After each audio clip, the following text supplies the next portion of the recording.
And here we are at the World Serpent Championships NAPC Top 8. What's good, everybody? We've gone through a couple of matches for the last few days, and by a couple I mean quite a lot because there's been like 6 brackets and 12 regions. Yeah, and around anyway. Here and there. But anyway, I'm Avonic Plague. I'm Bojack, coming at PC Top 8. That's right. Third way here, and now we're going to get started on the side. It's like for the top 8 contenders, we do have Q-Chan versus Hito Shura to start us off. We also got Euchre and Noctis still in the winner's side. On the loser side, we have Mustache Villain, the very own memer, for Koji. He just got shy of PS4 top 8, so glad he made it here. Mm-hmm. Then on the other side, we have, how do you say I'm not Giz-Chan? Chiz-Chan or you know, John Doe is how most people know him. Gotcha. So I'm glad he's in the top 8. And then we also have Kaxa, which mixed me up because his username on Smash.gg is underscore.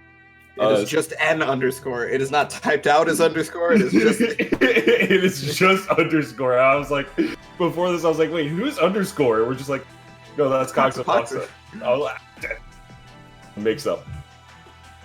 Yeah. It's good to see everybody making it so far this top 8. Q-Chan especially is going to be exciting to see. Hito as well did really well. These two both did really well on the same team for the PS4 3v3. So we'll see some team kills here. Yeah, the young online warriors that have been doing online since CT days. Good lord.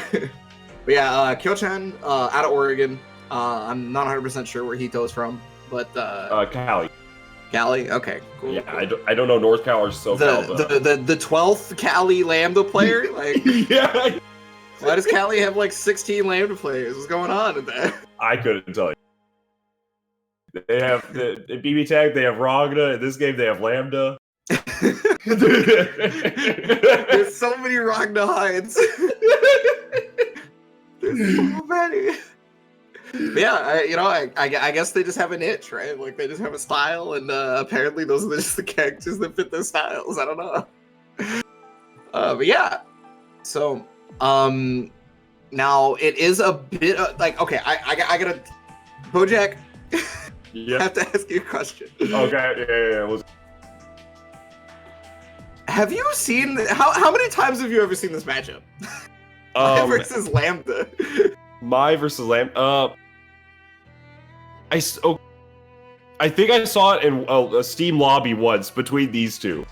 Actually, the only other time I could think of seeing this matchup would be oh god, I'm blanking on the name. The other Cali Lambda. Jonah? Nope. Lambda, not Mai. Tahina. Tahina, yeah, Tahina. Tahina versus any Mai player in California. That's the only other time I could think of that happening. But yeah, they're good to start whenever, by the way. Yeah, we're just buying time. But yeah, so this matchup could be interesting because I don't know if the Spear's going to naturally just kind of beat Lambda's normal 5D, like at the route, like, you know, start up with it. So I'm curious if that's going to play a factor, whether it beats it or not. And then, I mean, Mai is very evasive, very fast. So to be able to get right into Hito Shura and kind of make things a little bit different. But hey, speaking of a little bit different, we actually got a new 13. Okay. Yeah. The reason I would assume that this would come up was, first of all, they play a lot, right? So there's probably gotta bust something out. But Kyo-chan, by the way, picking Conciliation just for me every time. I love it. It's always Kyo-chan. She's always got my back. But another thing is, so you were talking about like having to deal with Lambda's 5D. One of the things I was worried about was Mai, if she wants to throw spears, she's gonna do so in between 6D, 4D, or 6D and 5D, right? Mm-hmm. That in between that area, because there is a dead zone that Nu can't cover with those unless she does 4D, which is like really wonky, right? Yeah. Oh, yo, double Himiyuri to start it out. Let's go. Double into the early bird. Yeah, and you're noticing the faster D normals are going to be really important in dealing with Mai, right? Because if you can set up faster D normals, then Mai actually has to deal with it. Yeah. Whereas like before, she could just avoid it. Yeah, she's really gonna avoid a lot of them, but right now it's just gonna be Hito's game. Had a really good start with just setting up a bunch of projectiles, and now just taking control of the corner. Q-Chan. Oh, signs of life. Counter hit, but no follow-up. That counter assault was just a bit too far away. Hito does not want to let Q-Chan anywhere near him. Going straight. Pure projectiles, counter assault, like real far away, and then just get the first game. Yeah, it definitely seems like Kyo-chan has quite a bit of trouble right this moment dealing with being able to move around, right? The gravity well is keeping her out. The 5Ds and the 6Ds are just really annoying to deal with. Yeah, there it is. See? Ooh, yeah, really good placing of that 2D, catching out the flips, and now just gonna get the knockdown. I assume just follow. Yeah, gravity well saw. Get things low start here. Counter hit tipper though, but no. Ooh, catch the roll. Can't roll out of the corner, buddy. A really interesting time to go for a roll right there, and Kyo-chan already looking for it. Got the arcs is special with the delayed air dash right there, full conversion. Here we go. Yep, just gonna get the knockdown here. And then just go for the, catch the roll again, cross up, and then that's just gonna be a Dragoon. Tie it up in this first game. I'm glad other people call it Dragoon. I just call it Dragoon. And that's the only way you can call it. I don't even know the actual name for it. It's just Dragoon. It's just jump. She uses high jump and not super jump. Super jump is actually for her astral. Oh, gotcha. Jump here, jump there. I mean, they're both jumps. That's what it's called for the Dragoon, but jump regardless. Is just 214. Jump is just 214. Really? That's a flip! Listen, Bojack. I don't know the rules, buddy. But Hito, while we've been joking around, Hito's actually just been really controlling this match so far. OD. Oh, try to use the EA to close it out. Oh, counter hit! Yeah, I think the EA was probably to catch a Himeyuri, right? Because like Kyo-chan is pretty well known to go for Himeyuri on distances like that. So EA would have just kind of bodied that. Oh, wow, no tech. Oh, yeah, that's the knowledge check. Oh, Dragoon from downtown. Hard read. Well, okay, that might not have been a hard read because she had 100 meter, right? So just hitting Dragoon, as long as it gets blocked, it would have been plus frames, right? So, like, the fact that it just happened to call out the projectile super was... Yeah, that was... that was such a good play. Q-chan. Oh my god, that was... And, I mean, we're seeing a lot of time where once Hito kind of gets control of this neutral and kind of calls out, like, the command dashes and whatnot, it's going to be really difficult for Q-chan to really get started, but one counter hit was all it was needed. And something also to know is Q-chan from the PS4 side that I've commentated this week, it has been constantly going for that heel ender, like the heel overhead ender into 2C, which is not an actual combo, but because of the fact that the heel overhead has so little recovery, you'll tech out if you're holding tech, and then 2C will catch a lot of people just holding back and not barrier. So we saw the super awareness from Hito, just knowing that you can. It's natural combo on blue beat, so whatever, like for the overhead into 2C, so that they tech out of the corner and then boom, just back to neutral, baby. Yeah, I think it catches rolls if they like if they get like regular hit by the heel and actually tech out normally and then try to roll. Yeah, it's a really good like reset option that entered kit, and Q-chan used it. Oh wow, very early burst. I wonder about that one. Yeah, I mean, the super early bursts are going to be okay in a lot of situations because you're able to get the OD back by the end of the round, even if things go south. But it's just going to be really bad start right now. Whatever. Right. I mean, you know, New is not the character who has the strongest overdrive, so I guess it's got to be used for burst anyway. But the counter assault is going to get completely bodied right there. Throw. Good kill. Yep, this is definitely a kill. Hey, look, I've seen a lot of drop combos due to net play, man. I'm not calling it no more. Yeah, that's fair. That is completely fair, but rather Q-chan is on set point. Will Hito be able to stop the mayhem that's been happening so far? Tipper combo. Looking to make it to final side. Wow, that was really good. Just jump back into air throw and same idea, going for that. Baiting the OD. Really looking for that burst, like, as hard as possible, and then it finally came out when Kyo-chan was least expecting it. Really good stuff right now, but Hito, we're gonna see what he can do. Counter hit, that's still ground splats. Yeah, you get an OTG off it. Oh, and there it is, double wave dash Himiyuri. You know, you can have gravity seed up, but double wave dash into Himiyuri still covers a lot of ground despite the slowdown, right? So, I mean, you know, Kyo-chan's gonna make it through, gonna be able to do it 2-0, making it to winners finals already. There we go. But Hito's still in the tournament, gonna be moving down to that loser side. Still a great play from both of them. That was a really enjoyable set. See more of Hito and both Kyo-chan in a minute, but we also have in this next match. It should be Yuker versus Noctis. Mm-hmm. So fellow Azrael player. That's right. We got two Azraels on commentary, and then Azrael getting ready to play. So how do you feel about this matchup? Because if Hazama does jump back JA at round start, the only thing that beats it is DP, and that's like a rock paper scissors game. So I mean, you know, if you really want to play that rock paper scissors game, I guess you can. But legitimately, like, if you try anything else versus Hazama doing jump back JA at round start, Azrael just loses straight up. Like the hitbox is too far horizontally, and it comes out just as fast as Azrael's JA. So it's not incontestable without like round start DP, right? But again, that's like a read, and if the Hazama player doesn't do round start jump back JA, you just die. So, but yeah, the other hard part is dealing with chains, right? Yeah, because you can IB the chain and then do a 5A follow up if they try to go for like fallen JB or anything like that. But that's gonna be a case where if you don't IB, it's gonna be a frame traps. You're gonna get smoked. And if you mess up the IB in the sense where you get hit, you just die. So it's a really hard matchup in the neutral, but a lot of the time the risk reward is going to be skewed just because of the fact that Hazama does like average like 2 to 2.5 in a lot of situations. Azrael does average of 1 million to 1.2 million. Like, just does a good chunk. And that's without weak point, so. Yeah, exactly. So it's going to be a good chunk of damage. And plus Noctis, from the way he was playing on the PS4 side, has had some ridiculous good firms. Like, he got the 6A JC loops on net play, coast to coast. Yeah. So it's like, whenever it comes to Azrael, he's really, really strong about it. So we'll see how he's able to handle this matchup. It's not that bad for Azrael, but it's... No, I don't think so at all. But it sucks on net play. I guess that's fair.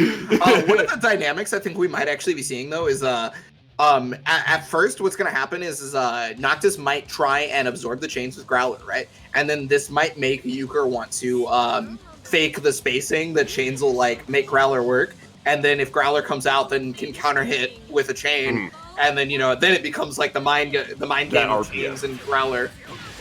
Yeah, but if he's aggressive, I guess it could be completely different, right?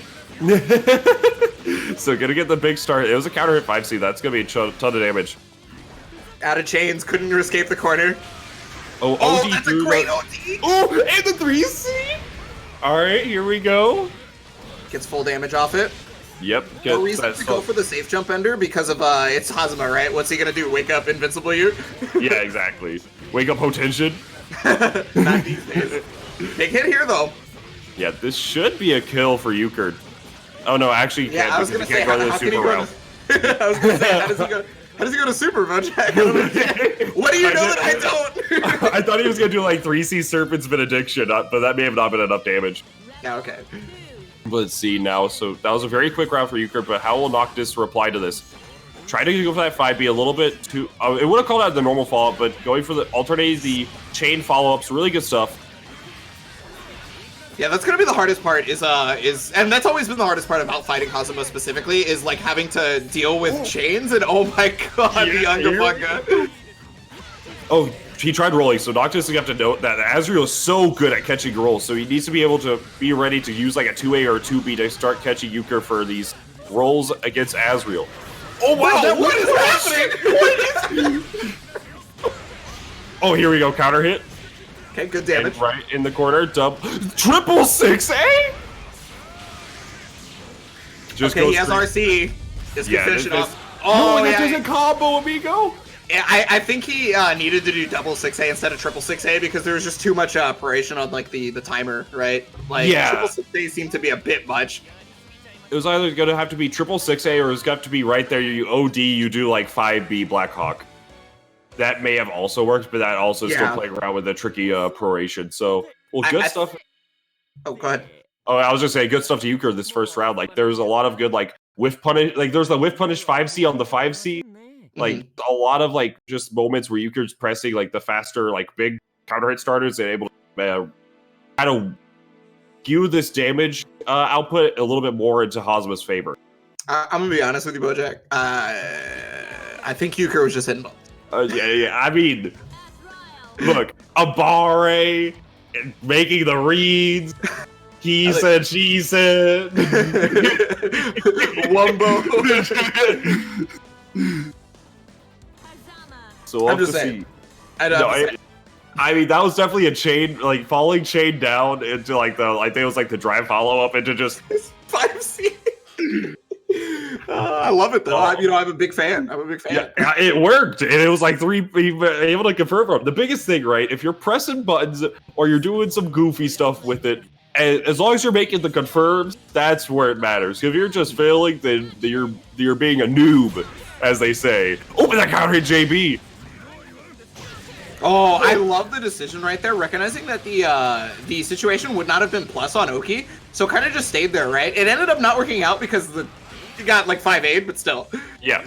Oh my god. The stare down. Get that upper weak point back. Trying to catch the roll, because last time he rolled, right? But then got the mix up on the 3C. Gotta be able to get Valiant. That should be double weak point. No, it doesn't go for it. Nope. He hasn't been going for the double weak point. I think he's just dead. Yeah, I think. Well, yeah. Yeah. Just barely. Yeah, that was really good stuff. Noctis hasn't really been going for the double weak points. Probably doesn't feel comfortable with doing the variable timing on the Cobra. So just on net play. So if you don't want, you really just don't want to drop your Valiant combos. So going for just the Pride and True, and plus since it killed, it kills. Oh, got mixed up by the high-low right there. Yeah, just goes for the burst. Gets the Gustav starter. 5D, tried to OD do it, but got burst instead. Exactly, I was gonna say that was definitely an attempt at an OD. I know that feeling, but the 5D, one of the best anti-airs, man. I love it. Got the Valiant right here, big damage. Give me that upper weak point back, or if he, I didn't. Or nothing. Noctis dropping the ender there and got caught with the DP first troubles. Okay, here's the knockdown situation after this though. The setup is really important. He can always bait the DP. Yeah, with the Dance, he's just able to start with DP. RC, 3C? It's a 50-50. He could go for 5D. That's true. And, everybody, 5D is incredibly reactable, especially on that play. And so everyone has to be ready for it. The propaganda has been working. Every Azrael player just says, man, if you need to block Azrael, just hold back. Like, it's just an overhead. Just hold back. And then you catch him with the 3C that does 1 million damage, and then it's spicy. Yeah. So good stuff to Noctis right there, looking incredible. Pretty much hitting almost everything outside of the one of the knockdowns right there. Right. That was the only situation that was unfortunate, but still ended up making it work. Right. Despite the fact that lost the knockdown, still ended up catching Euchre out afterwards. But so Noctis is gonna move on. No wait, the first game was. Yeah, sorry, I'm done. It's all good. But yeah, it was definitely unfortunate to see the drop there, but at the same time, like you mentioned, it's all about remediating where you drop. So Noctis able to catch the defensive option. I think it was the roll, or regardless, it was able to capitalize off of the drop. There was a roll catch at one point, yeah. Yeah, so he's able just to. Because I think that situation Euchre didn't roll, but then the next situation he did roll and got 3C weak point started. Well, 3D rather, and then died. But it's just a case where you need to be able to confer from that, and Noctis has been really doing a really good job of just kind of adjusting to defensive options, and that's the biggest thing. You can only make a few mistakes versus Azrael, just because of the amount of damage he's able to put out, and so especially if you're getting caught with rolls, or if you're doing anything like that, it's just going to be really difficult for Euchre to get started, because it's like you get a reset from roll, and then you're in the corner with this new weak point, and then you get hit, and then it's Valiant, And then, there's 5K, and then you see Rebel 2. So it's going to be something for Euchre to come across whether to roll or not to roll. To be or not to be. Coming in to game number 3. Going to be looking to make winners finals. Trying to fight Kyo-chan. See how this works out. I think Noctis did have to play Q-chan yesterday as well, if I remember right. And the set was PS4? Yeah, PS4. Yeah, it was PS4. And that was a really fun set to watch. So I do want to see that, but Euchre still in this and going to be doing good work right now, just navigating this neutral jump JD range. Oh my god! Wow! Hello? And then the confirm off it? That was really good. Nice back right there. Ooh, nice 2C. Recognizing you can anti-air that 6C. Yeah, on reaction and everything. That was really, really good from Yuka. Yeah, missing the microdash 5B, but look at the confirm on that right there from Noctis. Oh yeah, gonna go for just the corner carry, right? Yep, it just gets the 5D knockdown. Yeah, frame trap, baby. Yeah, I wanted to jump out right there because you didn't see any sort of exclamation point or anything like that, given that's a mid. Yeah, exactly. And I really like that routing. So it's not comfortable with going with the 5C variable timing, but 6B is not a variable. You just go for it. 6B into Valiant. So now able to get the double weak point. And just all you need is one touch, but Euchre is making it very difficult to catch him. Snaking around, but the 5B gets it. Yeah, no chain, so couldn't cancel it. The 5B was completely free. That's going to be looking like set point for Noctis. We'll see how Euchre's able to adjust. That was a harsh misplay, but we're going to see how Euchre's going to be able to pick up from it. Able to get chains right when he needs them. Oh, okay. 2B. I like the reset. Yeah, opts for the no-tech. Oh, arrow block! Okay, there's the DP finally. That's the first one we've seen from Noctis. He got the lower weak point for it, but he rolls out. Yeah, he tried to catch out the back roll. Instead, goes for the forward roll this time. Drop on the combo right there, and it's gonna get air unblockable for his troubles. Oh, there's the low. That's gonna be a grip. Yep, this is gonna be okay. He goes for the JC whiff cancel Hornet. Yeah, that's a good route. I'm partial to the JC air dash JC Hornet. Personally, they're both really. Whoa! Oh, that's dead. That is a dead boy. Yeah, he's super dead. Now, yeah. Yeah, I always forget how much OD. Yeah, it's the highest minimum damage super in the game. I always forget how much damage it actually does. Because it's like you can tell me, oh, it does like 1,500 minimum. Yep. I'm just like, okay, that's definitely some numbers. Then you see it, I'm just like, oh, right. Yeah. When you actually see it, it's another story. And that's that life bar just get chunked. Oh, but yeah. So that's gonna do it. So Noctis is gonna move on to winners finals. Gonna be playing against Kyo-chan. So we're gonna see Azrael versus Mai in that winners finals. Euchre still has the losers brackets. However, gonna be waiting on some of these next losers matches that we're gonna go into to see who Euchre will have to face. One thing I'm going to mention about Kyo-chan versus Noctis.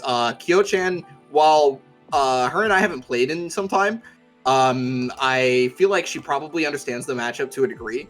I am not 100% sure about Noctis's matchup knowledge versus Mai. I know Noctis is out of MDVA with the Xanadu boys and all that, but I don't know of a Mai that's in Xanadu. I know it's not in Xanadu, but I know he's close to Quina, and I know they've played a few times, so it's hard to say. But I know from playing Q-Chan, for whatever reason, it's coast to coast, but it's like some of the best connections I've had on Steam. And she fucks me up really hard, so she knows the matchup. Like, okay, I need because you've played before, so I need to know if she does this to you, because I saw her do this to Noctis, and it gave me PTSD. So. She goes for the spear charge, but really low to the ground, and then so you want to growler it, right? But no, then it gets canceled. Yeah, she cancels it. She just lands and does B lunge and gets counter hit tipper range every time, and it's. But then the next time you do it, it's unblockable because she just charges the spear. You usually can tell when it's low enough to the ground to get canceled if you've played against the character enough. So I think like maybe the first time I played Kyo-chan, I probably ran into it, but that was so long ago that I can't actually remember. That's true. But it's good, but she definitely is really good at this matchup, but we're going to see that matchup later on. Right now, it's going to be Mustache Villain versus Koji. So, did you see his tweet about how he qualified for top 8? I sure did. Yeah, it was an off-screen match, and he made sure it was recorded. He made sure he did some editing. that had me cracking up so late at night. It was so funny. But for anybody that hasn't seen, he goes. Mustache Villain is the meme legend, making the freshest meme that was what was it? What's the pickup again from 22D? What's that? Like doing 22D or Gadget Finger? That's right. Yeah. Going for Gadget Finger RC, and then just 32 seconds of just being in the air, 360C or J360C, just cycling you around. So if you don't know Mustache Villain, he's a lad. But Koji is also definitely a very aggressive player. Also has a lot of memes where he plays, but a very, very aggressive Mai. So we're going to see how this is going to work between these two. What memes we'll have in store. Will Koji be able to stop the meme? Yeah, so yesterday, or not yesterday, on Friday, excuse me, Koji played both Mai and Izanami. No Izanami right now, just going straight to Mai. I do like the choice because of this right here. This is exactly what I was about to mention, was the flip state. Tager has such a hard time catching this character, and especially because of Spear Charge, if he doesn't have Spark Bolt, it's just... life feels weird. Yeah, it's definitely like... I can see this matchup being a little bit more, like, difficult for Tager to catch out Mai compared to Izanami, because a lot of the stuff, if there's a gap, you could go for, like, B wedge... Catapult. Yeah, and then it's just gonna catch him out at a lot. Like it'll just catch out Izanami going for not particular pressure. So I can see this being a little bit. Plus, also like mentioned, where he's played Izanami a little bit on Steam. On PS4, he never played Izanami.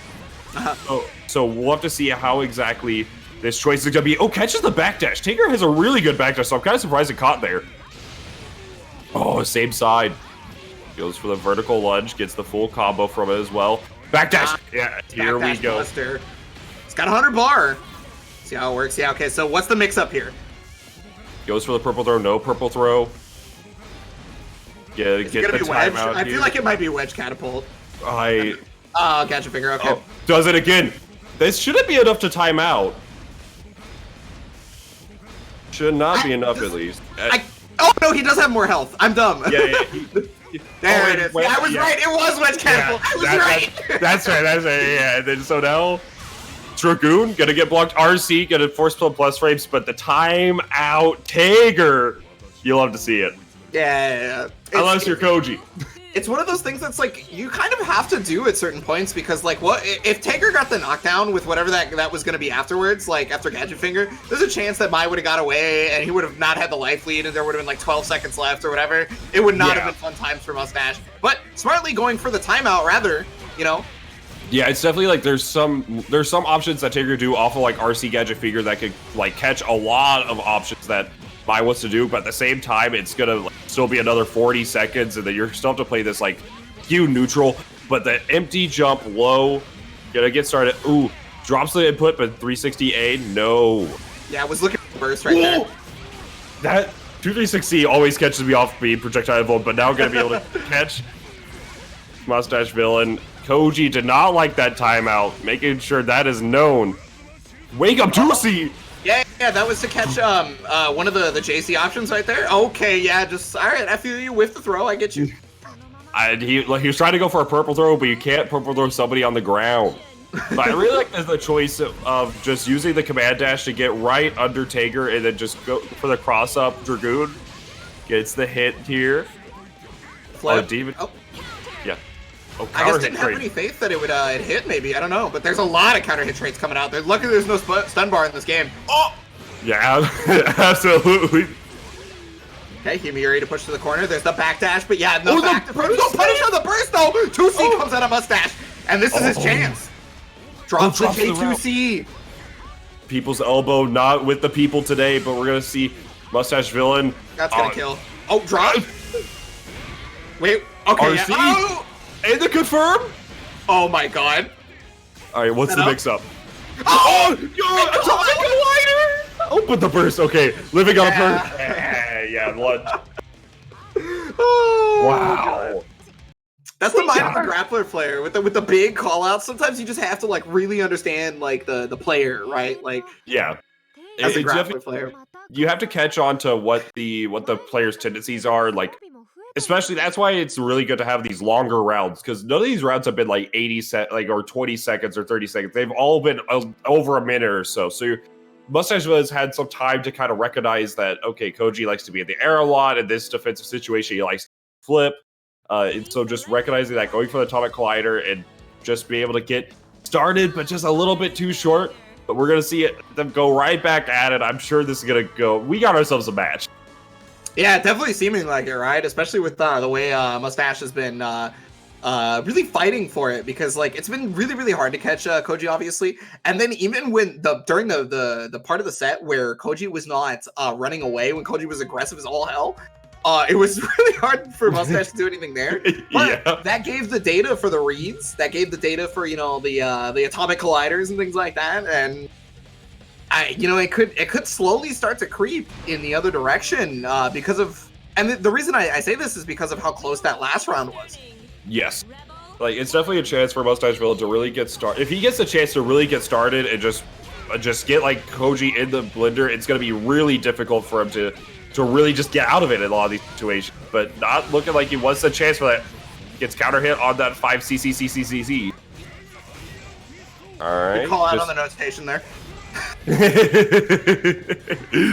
Pushing himself back into the corner. Got the low. Just caught standing, I guess. There's the backdash. Yeah, pretty much 90% of the time you see a backdash from Mustache, a Buster comes afterwards almost like assuredly. Oh, yeah, absolutely. Like, just because it's such a good option to catch it, like a whiff to offensive option, but got regular throw, did not really want that, and gets hit. OG is looking at that point. Cool at the bait on that one.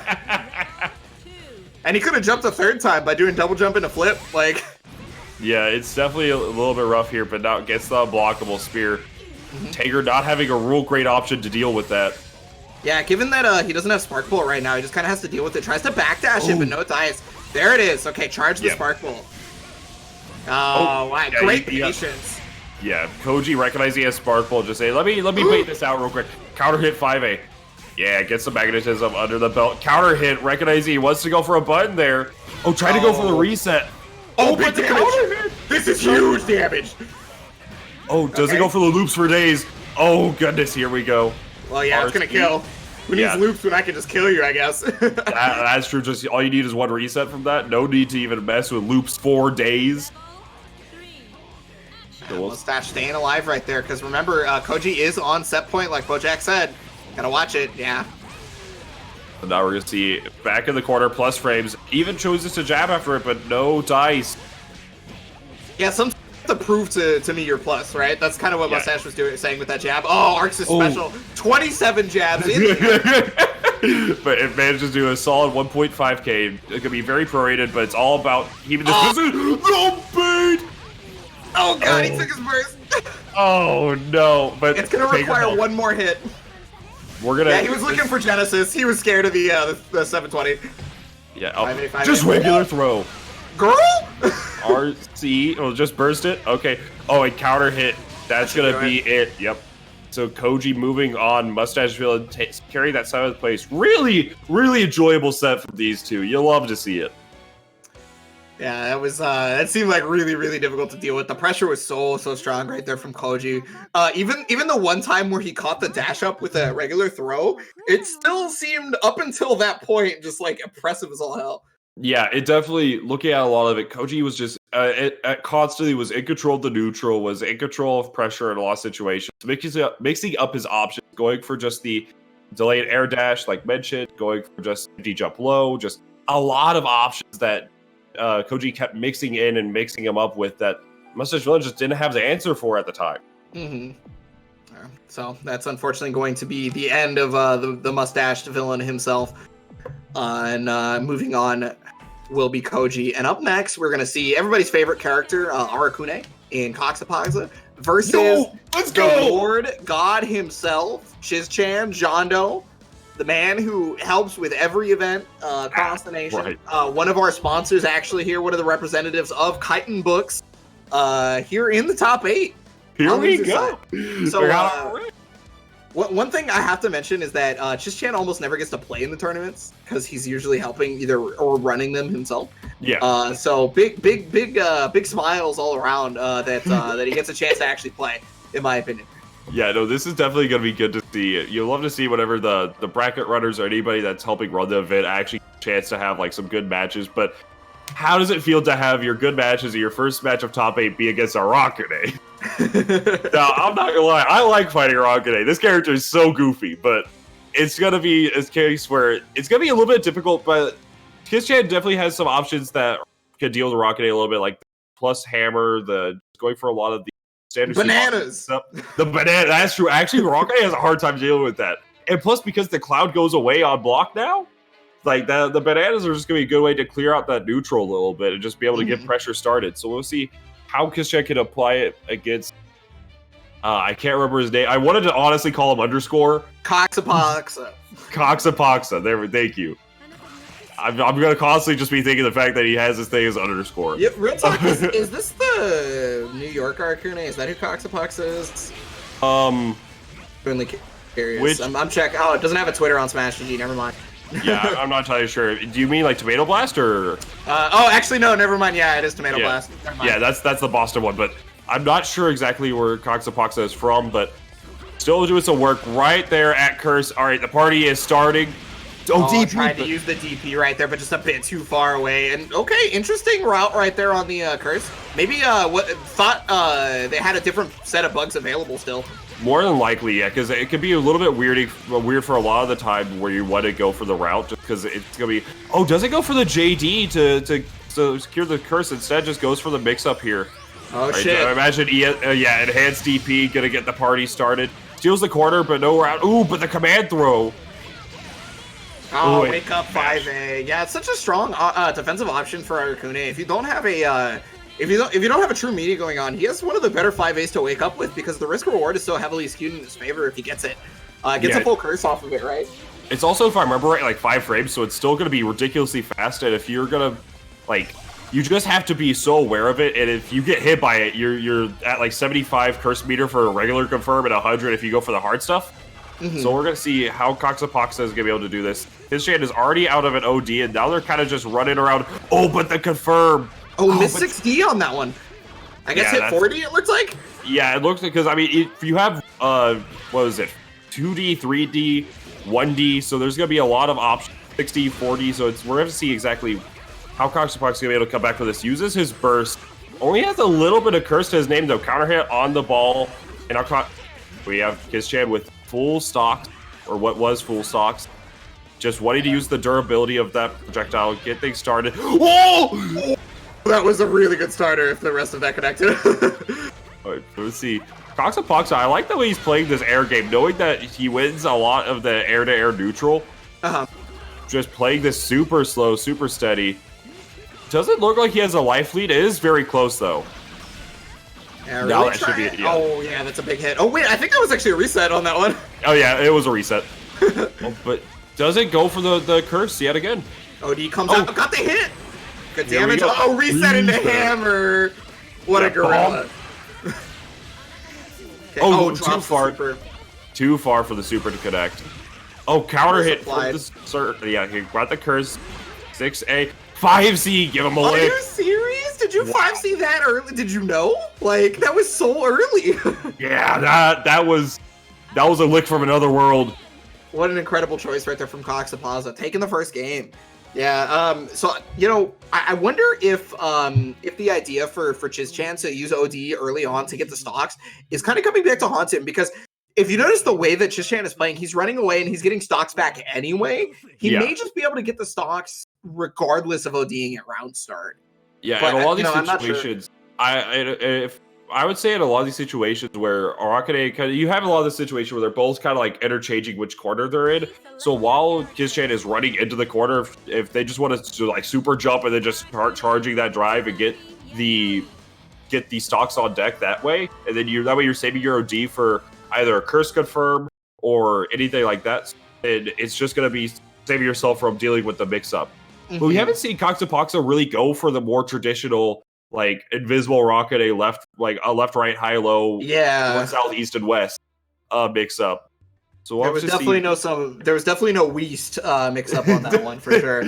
Yeah, so we're gonna have to see exactly how Coxapoxa, if he's gonna be able to really adjust it to use all that, while at the same time Kizchan gonna be able to go for it. But yeah, still going for the it's not really working out because now you're cursed and then you're gonna have to hold. Oh, but drops the bug confirm. I'm sorry, I just have to say it. I know there's been some action already happening, but I'm getting the gun. Somebody skip the intros. I'm definitely getting the gun. Yeah, actually. Hammer catching the backdash, but there's the 3C. Oh, doesn't go for the teleport follow-up. That would have been 100% cursed, but now we're going to see what Kizchan has in store. Trying to meet more in the air with JC. I like the adaptation. Oh, but drops the route again, going for the J1D instead of the J2D.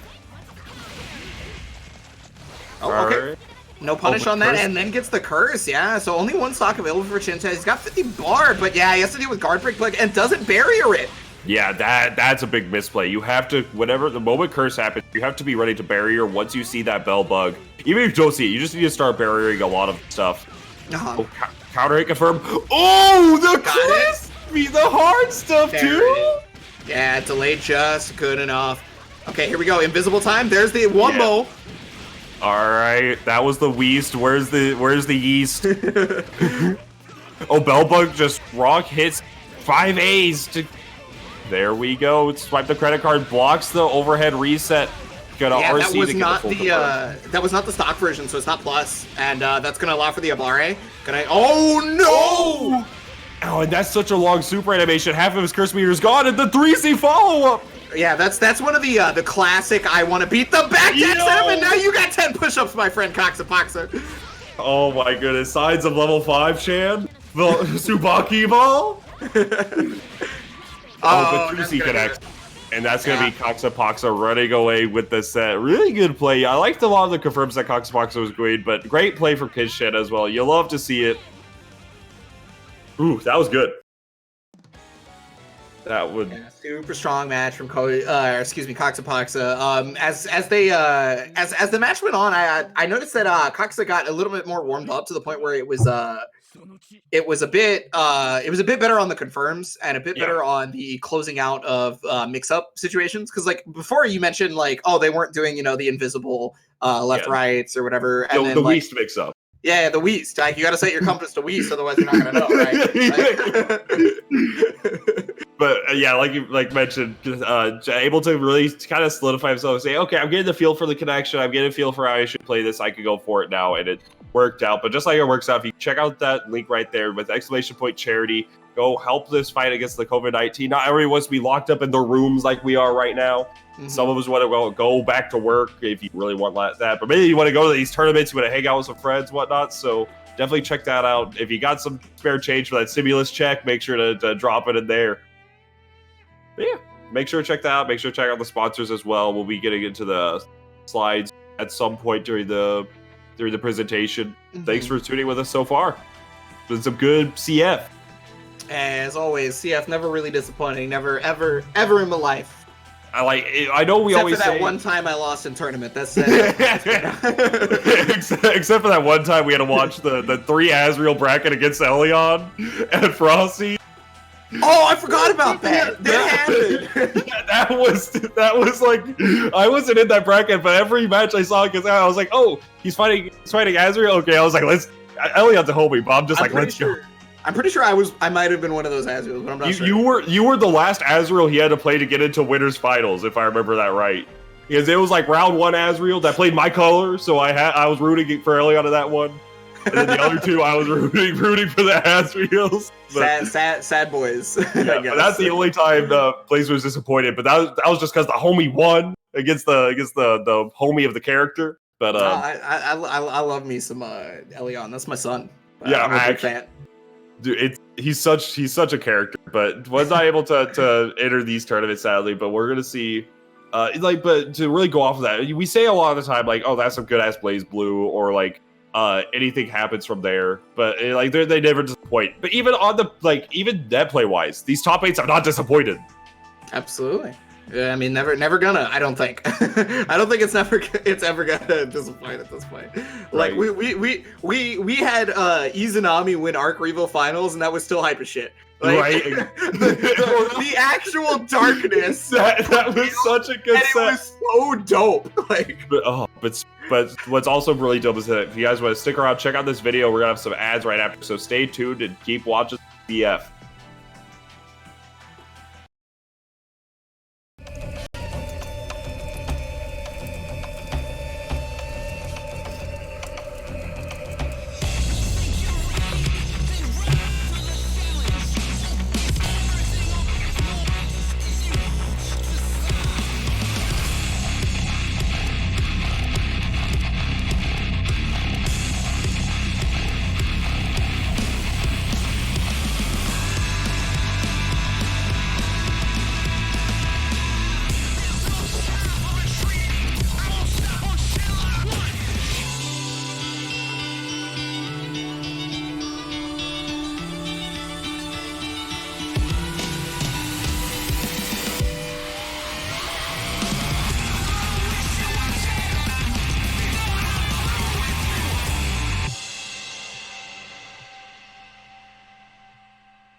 thank you to our wonderful sponsors at Chitin Books. You guys just saw one of the representatives there playing in the top 8 with Tsubaki, just Chan himself.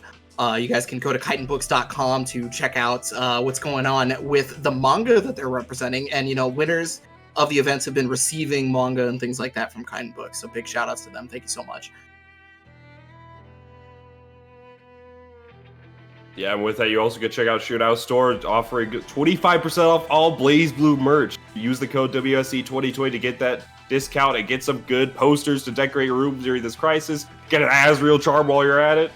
So we'll see that. But that's going to be ending today. So get those shopping carts ready.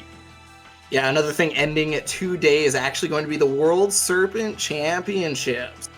So unfortunately, throughout all of that going on, we do have to stop at some point. We have to have several crown champions. But before we have those champions crowned, please donate. For the fight against COVID-19, we have a lot of unfortunate situations with Japanese arcades, American arcades, and things like that, where they're could possibly go out of business. So anything that you guys can donate helps. We're currently around, I believe it's 1,500 for the donations going on. And our goal being 5,000, but anything helps realistically, and we want to do what we can for the FGC as a whole. So thank you so much, Chixama and everybody else working to help out with this donation drive. Make sure to use hashtag WSC2020 to be able to talk about it, retweet, donate, and tweet out the link with the hashtag and everything like that. 1,800 is actually what we're at. I'm sorry, I can't count. I barely graduated high school. I'm a gorilla. Yeah, the sun was in my eyes. The hat was tilted backwards. My stick was unplugged. But I mean, honestly, whenever the first set of streams started for this event, we were at 600 from the sponsors and from other the people running the event putting some money into it. So seeing this go from 600 to $1,881 is kind of ridiculous. That's a lot of money. Yeah, that's more than a stimulus check. But oh god, no. But with all that to be said, though, it's definitely great to see everything. But it's also great to see this matchup right now. It's gonna be Euchre versus Q-Chan. It's gonna be Hazama. Or wait, Koji. My bad. There's so many Mai's. Yeah, a whole 2 of them. Yeah, that's more than one. We tried for a big call out right there, but the good block from Euchre, recognizing the situation and even getting the punish afterwards. Plus frames into the mix-up. Okay, got the crouch. Yeah, gets the burst guard crush on there. Now you see empty command dash gonna be able to jump over, baits the throw, and that's gonna be a big waste on the OD. Counter hit on the EA. Yeah, you want to talk about a big waste right there. Even gonna catch the back dash. Already high octane, real fast action. Catching the wake up with the mid, just black the mid. Koji's going in!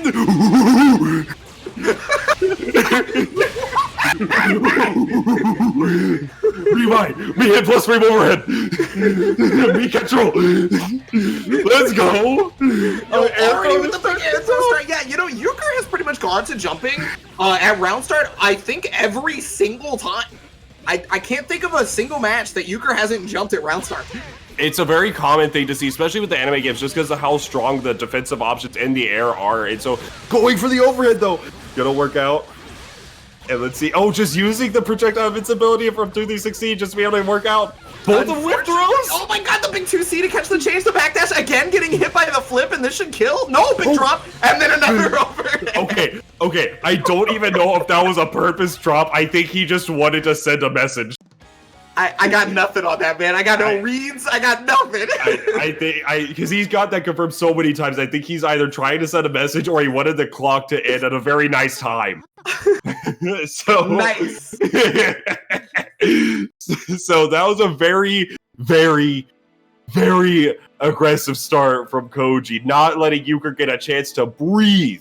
Going in. So we'll see if Euchre is able to put the halts, because there's something up. Speaking from experience with this sort of playstyle, going all ham on the aggression. The moment you have something of a very strong defensive option or very strong like defensive player to serve as that brick wall, it's gonna be a wreck. Like you're gonna have to you're gonna be disorientated. You're gonna have to really adjust how your playstyle is gonna work. But we're gonna see if that's even gonna happen or if Euchre's gonna get ran over by this freight train Koji is rolling with. Yeah, you know, there was actually one particular moment that Euchre did a good job of dealing with the offensive pressure, and it was every time he did 236C, right? When Koji went to 236C, it was pretty much always blocked and then punished directly afterwards. So at the very least, he's got the awareness for that, but it's the rest of it that's just overwhelming right now. Yeah, it's been, like, Euchre's got, like, a small chance to play the neutral a little bit, but then Koji just gets a hit and then goes for a reset and then gets an overhead, and then it's just...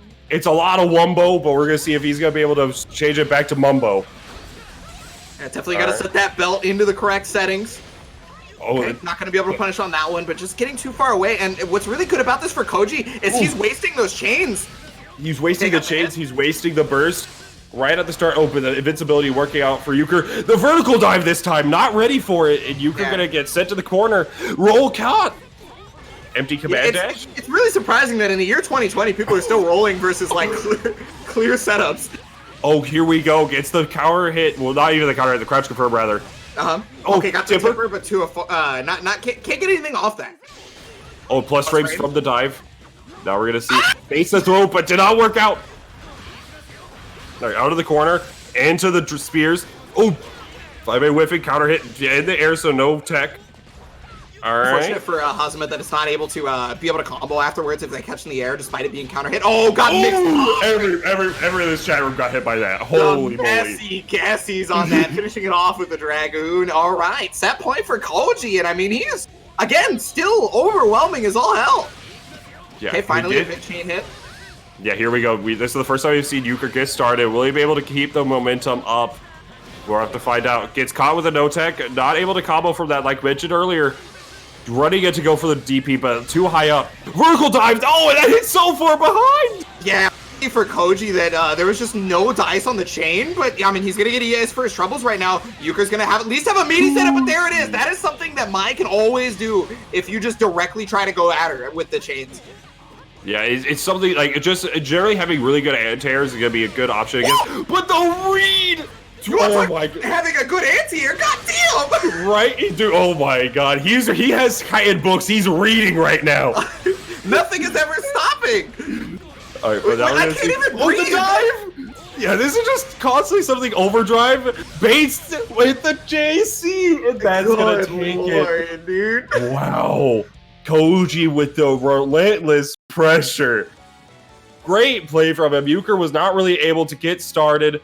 And just unfortunate stuff, but securing that 5th place and moving on in this bracket with it's going to be Koji. Yeah, that was a really entertaining set. Koji almost expertly avoided every single chain to the point where Euchre was forced to lose 90% of his chains. and he pretty much didn't have any options left for a lot of the time. And if it wasn't avoiding every single chains, he was completely just in Euchre's face, making it so that it was so overwhelming. Not really much that Euchre could do. He was either uncatchable or unstoppable. There was just it just felt so difficult. Yeah, like it was just constant pressure, constant like the way Koji like mentioned moving in that neutral just worked like a dime. The way that he's using the pressure, he caught onto Euchre's habits on defense. Euchre tends to roll a lot. He'll like roll and then not roll. And you saw where he would go for a two-way roll catch, and then the next time goes for just a traditional meaty. And it's like Koji just had both of them had some kind of books. They're both just reading some light novels at each other. But only one of them has a reading level of high school, and that one is going to be moving on. Whereas, it's the my player. Unfortunately, Euchre was still reading on the middle school level. Couldn't actually didn't have the ability to read. Had some good Harry Potters with the 623C or D rather, but it just was not able to roll it out. That was really good though. That was a genuinely really good set. But now we're going to see it. I'm sure this is going to be another one. Oh, this is going to be interesting. So it's Coxapoxo versus Hito. Oh, okay. So this matchup actually is not that good for Arakane. Yeah. Just because the fact that either of Hito's characters have just, Lambda or New is just able to really contest a lot of the time in this like air game and just using the 2D, 5D to contest ground game, JDs. It's really difficult for Arakane to really kind of get started. Plus, they both have decent enough anti-airs for that 6A. No, I'm definitely big in agreement on the dynamic of either New or Lambda having to fight Arakune. It's really weird for him because in the places that he's normally infallible, those characters actually reach and reach with impunity in a way because they're non-committal. It's a case where a lot of other characters are able to actually like reach that range, like Mai and like other projectile characters, but very few are like designed to be like where it's like the range where Arakane wants to be. It's like, okay, this is where my character's designed to be. Mm-hmm. So it's a lot of angles to cover, and it's just going to see how exactly Hito's going to be able to stop it. But at the same time, it's going to be really difficult for Hito to kind of get out of the pressure that is Arakane. Mm-hmm. So if he gets hit, it's going to be some explosions.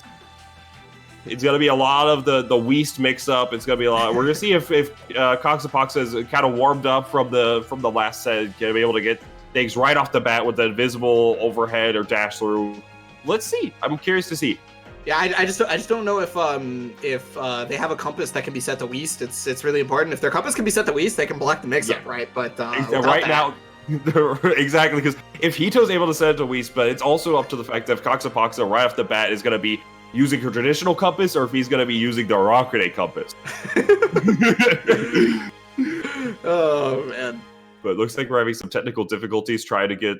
Are we? I'll check the Discord. It's something like that where Hito is in the room but not in the room or something. Oh, it's godlike.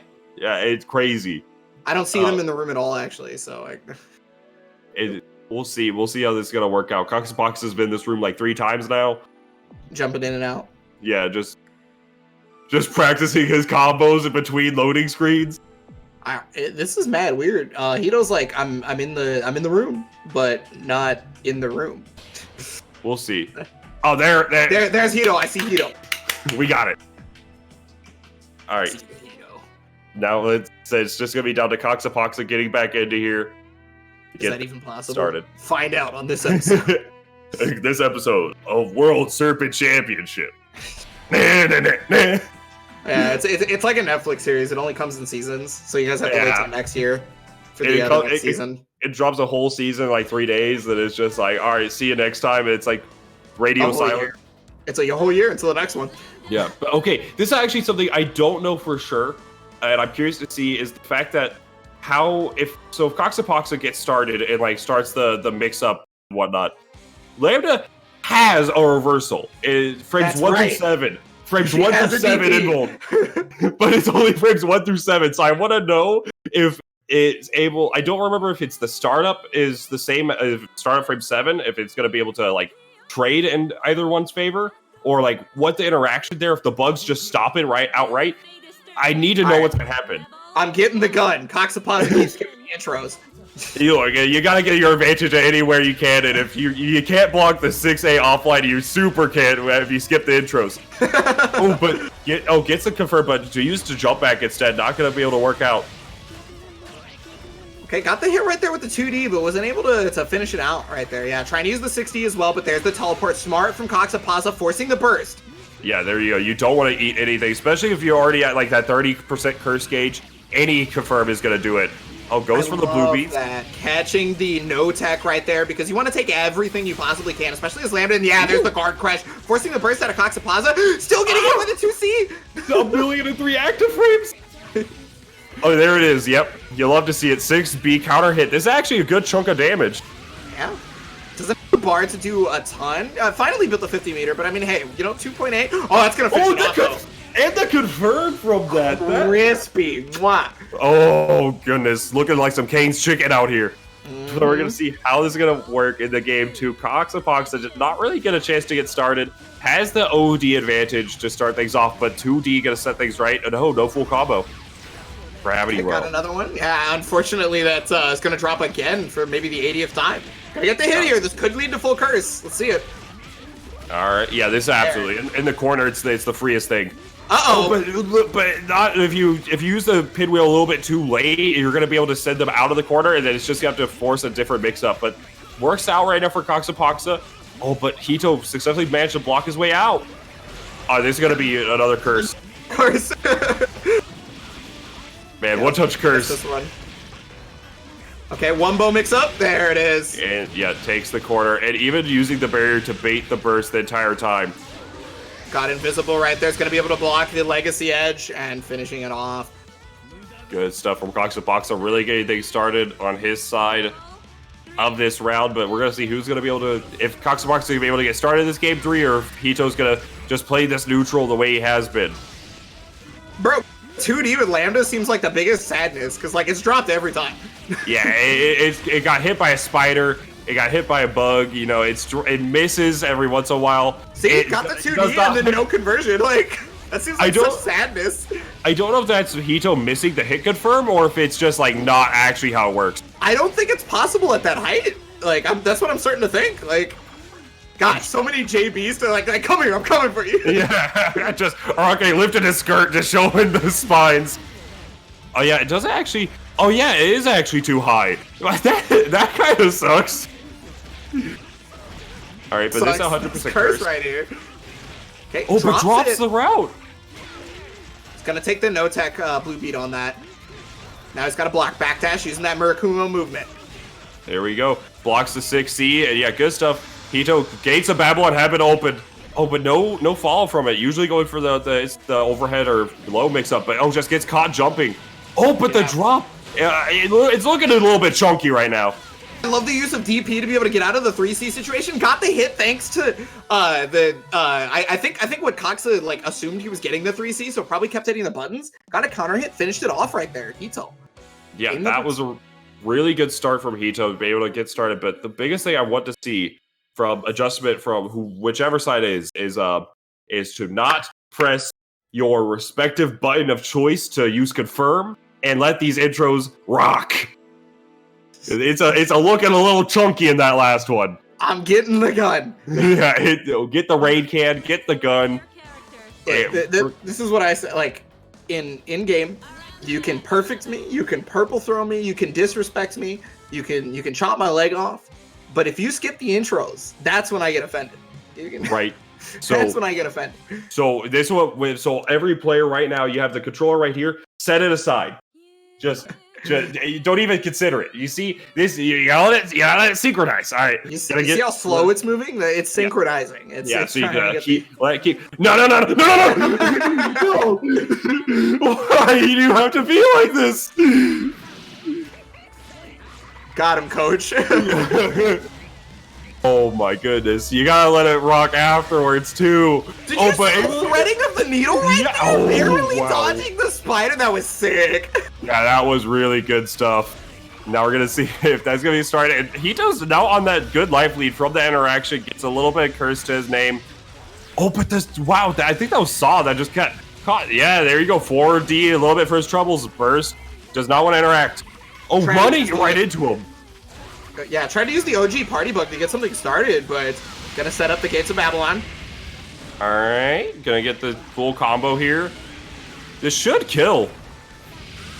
Yeah, Lambda has a surprising amount of damage for more combo, or rather, okay, compared to New, has a surprising amount of damage. I mean, to be fair, she also had active flow, so it was damage boost on every single hit, right? So that helped. That probably netted an extra like 500 damage on that combo. I could definitely see that. It was like right off the bat with active flow as well. So yeah, definitely like a good chunk of change to that combo. But counter hit, oh, no follow up yet again. The spacing from Hito has been so immaculate. The 2Ds have been hitting pretty much everywhere. Even when the teleports happen, Hito is set up in such a position that like can get away. However, this is the one time. There's the curse. No curse for you. Yeah, it's been, like mentioned, the 2D placement has been enough to where he can recover if they go for the teleport. And otherwise, sure, you're only getting 700 damage if it works. But that's more damage than nothing. And you're winning the neutral situation. Oh, but hard to win this neutral situation at this point because the curse is exuded. Neutral, who is she? I barely know her. Alright, gets the curse started. Active flow on deck. Gonna be able to get not only that overdrive back, but gonna get so much extra damage, even from bugs alone. Yeah, that's just right off the bat. Before even Rocket gets to touch, the curse only does like 2k to start things off. But now we're gonna see, cross up against the full confirm from it. Nice. Yeah, thanks to the whiff recovery on 3C, he was able to get the full punish on that. Unfortunately, dropped it, so not able to get the curse, but dangerously close. Hito's got to watch for that. Gravity Seed coming up, trying to set up with the teleport. Nice throw attack immediate, but the 2D. Yeah, 2D again, no real follow-up, but you're able to set up the buzzsaw from it, and Hito's really just adjusted that and just made sure, if I can't get a combo, I'm just going to get Oki from it. There it is, setting up the curse, recognizing that the situation was kind of dire, right? Having to use the OD to start curse so he can get out. But look at the defense right now, so far so good. And weathered the storm. It's the fact that where Hito was using barrier in a lot of these situations was against the drive bug especially, because the butterfly has a million hits, and because of the fact that barrier has additional pushback, just forcing him out of range and just making sure that you're able to make a Rocket come to you, and he's slow on the ground. And while that's being said, Hito's just gonna be cleaning up shop right now. He might be. Oh, okay. I was thinking if he OD'd and then EA'd, that no tech may have been the killer, but he ended up dying anyway, and that's 2-0 for Hito, finishing it off. Yeah, that was a really good play from Hito there. Just adjustment on using 2D, and then instead of saying, like, well, we've seen time and time again, just no combo from it, just say, you know what, just give me the Oki. The Oki's good enough. And then just being able to adjust from there. And Coxapoxa did not really get a chance to get started that last one. So yeah, that was a good set. Mm-hmm. So unfortunately, Coxapoxa is going home with the young, I believe it's 5th place. Yes. And then Hito going to be moving on. And so now, due to that fact, we have the bracket set up to our top 4, and we're going to be moving on to winners finals. Our first match of 3 out of 5, and the first match of the 2 undefeated players thus far, Kyo-chan and Noctis. So we saw Noctis, we saw both these players earlier on. We mentioned a little bit earlier the Azrael Mai matchup. Noctis has been playing really well today, same for Q-chan. I'm curious how Noctis is going to be able to stop the freight train that is Q-chan. And all these, honestly, my players have just been playing so aggressive and so, like, right out the gate. We're going to see how Noctis is able to put a wall in there. What do you think of this matchup? It can be really annoying with the whiff buttons that Mai can do. That's one of my biggest personal gripes about it. But I don't believe it's like super difficult. I actually think it's pretty close. It's just the whiff buttons is like the tide changer sometimes. Because it's really, really hard for Azrael to be able to move around the screen when she has like a mid-range button that she can just chain into without actually having to do anything, right? Like you can just do 5 AP or I can't remember the button combination to whiff into it, but like the one where she like does that mid spear. Himayuri is really, really annoying to deal with. But once Mai gets knocked down by Azrael, it is the scariest situation on the planet for her because she has only one wake up option that can get her out, and it is the armored super. Because and you can OS it. Yeah. Any of her invincible flips are not invincible frame 1.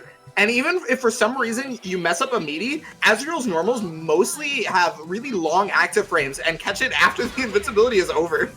Absolutely, I can agree 100%. Even like you mentioned with the reversal super, you don't even have to OS it. You can literally just react to the super flash and just go for the Sentinel into just a million damage.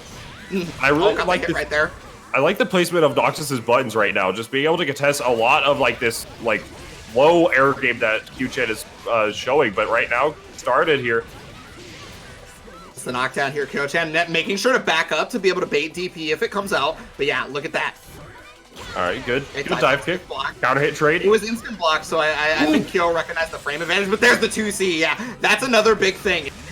Having to fight Mai's excellent anti-air versus Azriel's jump cancel. Oh, good IB on that, but doesn't get any pressure started from it. Has a Phalanx on deck and used up. I like the placement from, but Q-Chan just delayed the move fall just a little bit too much. Oh, it gets confirmed? Yeah. Yeah, that was a tight confirm. That's really good stuff from Q-Chan right now. Yeah, that Himiyuri is a big deal in this matchup, in my personal opinion, because like in a range that Azriel would normally believe himself to be safe, he's definitely not. Oh, good throw tech from Noctis. Gonna be able to get things started. Counter hit. JC still gonna have that ground splat. And not in the tipper range twice now. Interesting.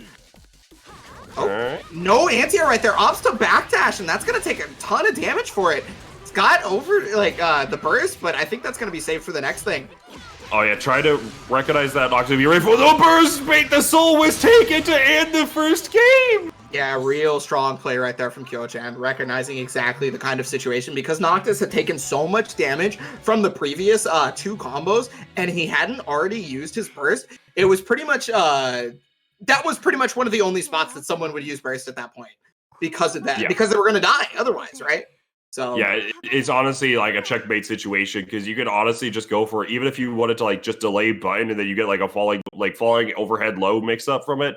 If they don't burst, and if they do burst, you're dead.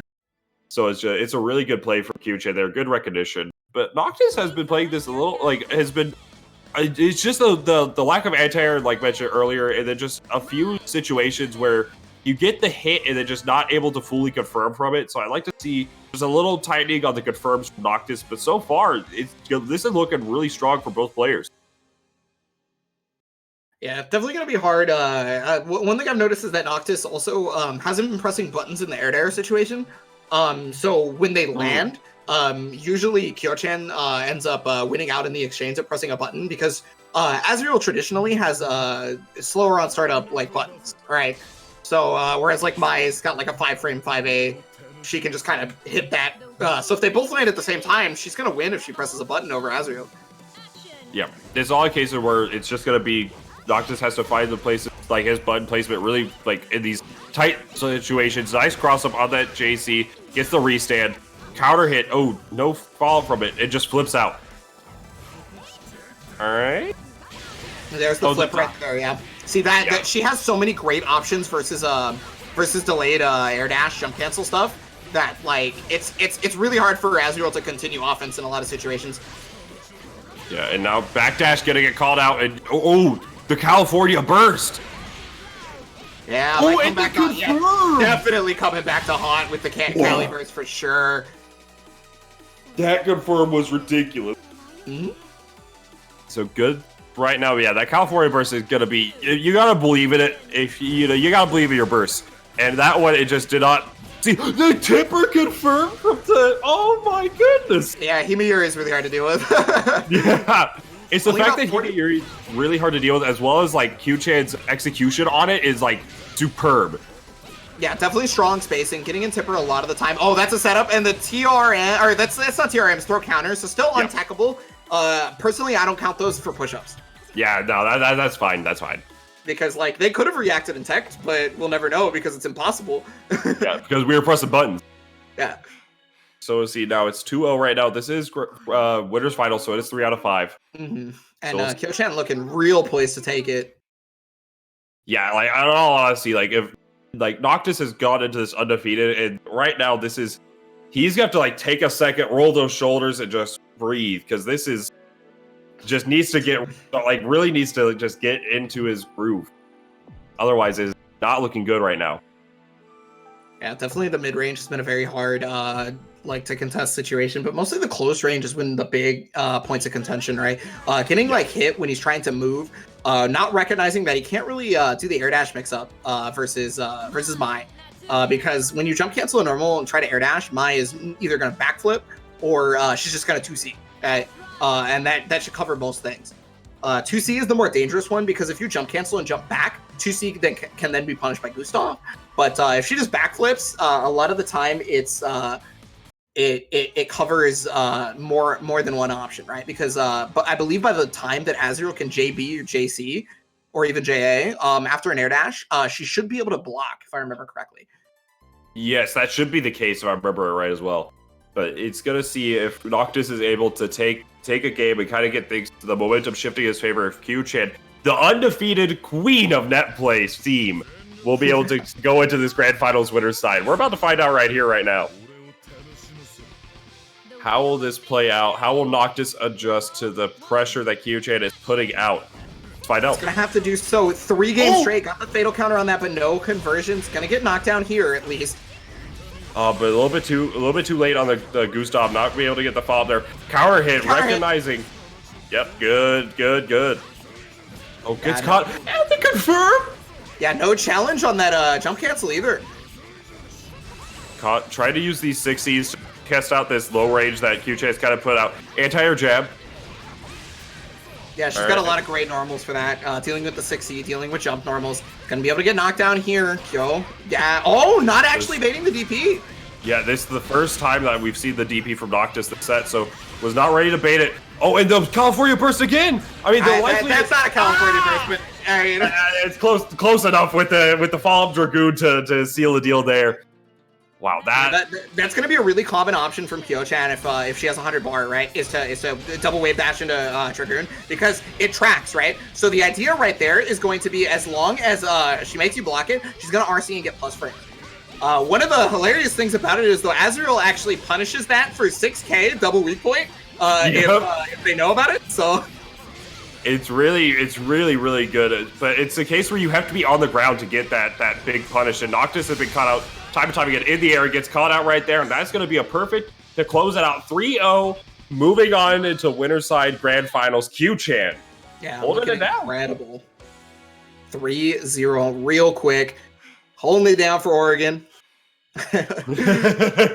just gonna call that one out there, you know. Yeah, I feel. Yeah, I'm sorry, Noctis. I gave the matchup knowledge. My bad. But still, Noctis played that as best he could. Like, there was a lot of situations that Q-Chan was just showing a lot of awareness and a lot of, like, really hard to deal with situations. So, good stuff to her. Moving on to that grand finals. Noctis, we're going to see in the losers finals coming up pretty soon, actually. But we do have losers matches to get there first. Who will challenge the Gorilla and losers finals? I mean, it could be a Gorilla that challenges the Gorilla. There could be another behind, right? If Koji wins this. Otherwise, it's Hito and the Murakumo units. Yeah, so it's going to be a case. Honestly speaking, we're going to see exactly if Koji's able to get through Hito and like make his way through everybody to get to this losers finals. We're going to see the difference in there. But if is he even get the chance? He's strong, so we're going to see exactly how these two really play out. This is coast to coast. This is Tennessee to California, if I remember correctly. Oh, God. So we're going to have to see how the zoning can deal with the Gorilla that is Mai. Oh, no.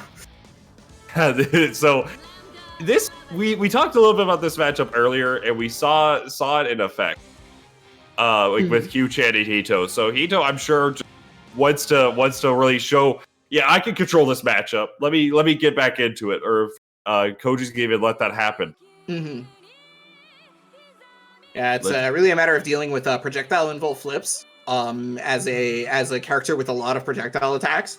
Also, you know, not even just the flips that being projectile invul. There are other moves that are projectile invul, and that can make it really annoying. You know, 236C, 214 being the flip, etc., etc. Just really hard to deal with in a lot of situations. Mai being queen of the gorillas is also going to be really annoying. But Lambda does have access to that dragon punch, right? Frames 1 through 7 invul. And on counter hit, it's like 4K.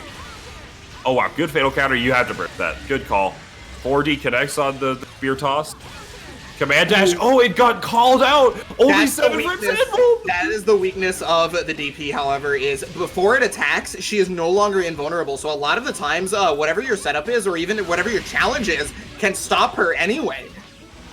Yeah, it's really it's a good option to have because you know a frame 1 invincible move is always going to be a good option, but frames 1 through 7 is a little rough, and that snipe. Yo, get down. 2-3-16 doing some work. Koji taking the first round. Gonna shape up to be quite a set what it looks like. Air throw to get things started. That's the second time Koji has called someone out about jumping and getting an air throw right. The last time was versus Euchre. This time right here versus Hito, getting the low. All right, because the route, it's not going to do a ton of damage, but it's all about that position. He blocks the overhead, and now we're going to see how, just double anti-air whiff, get some plus frames. Oh, but air blocked it, was able to contest 2A doing some work. This is 4K. If Hito does it properly, this should be 4K. And Hito's... well. Yeah, absolutely. And Hito, okay, 3.5, rather. So we'll see here. Okay, getting the launch using the 6B. Gonna be able to get knocked down here, and Gravity Well is back. Gets the buzz. Blast the counter assault! No punish on it, but still getting the overhead! Wow! This could kill! Alright. Babylon, gonna go for Legacy Edge, finish it off. Absolutely, Hito not going down without a fight. We'll see how these two play it out. That was really, really good stuff so far from Hito, but how will they adjust? Counter hit trade. Yeah, that's how he's trading with, I think, a 3C, I'm not too sure. It looked like it. Oh, gets this. Oh, wow. I thought that was going to cross to the other side, but yeah, recognizing that that was going to be some bad news bears, has to burst it. It's IB. Oh, not actually punishable. Oh, 2A. I like that because the chase down makes it so that you I'm going to press buttons. I teched out, you're further away from me, but no, nice.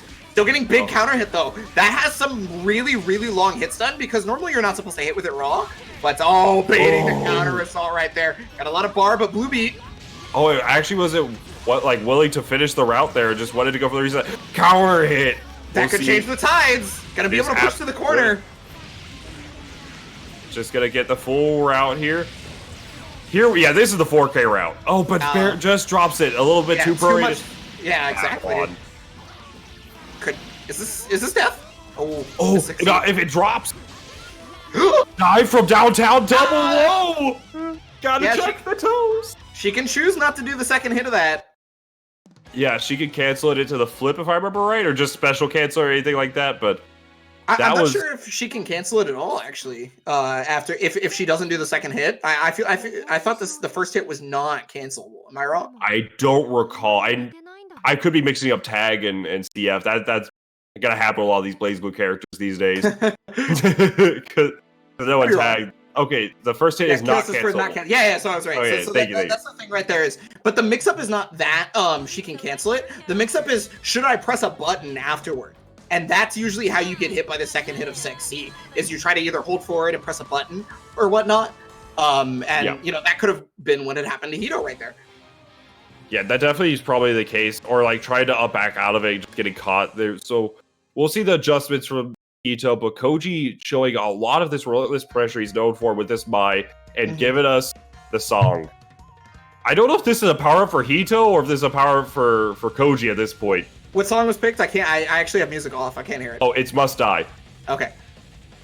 I think this is a buff to Koji just because of the fact that Susanoo is a gorilla, so you gotta. It's just a different form of gorilla. Yeah, no, that's exactly what I was thinking.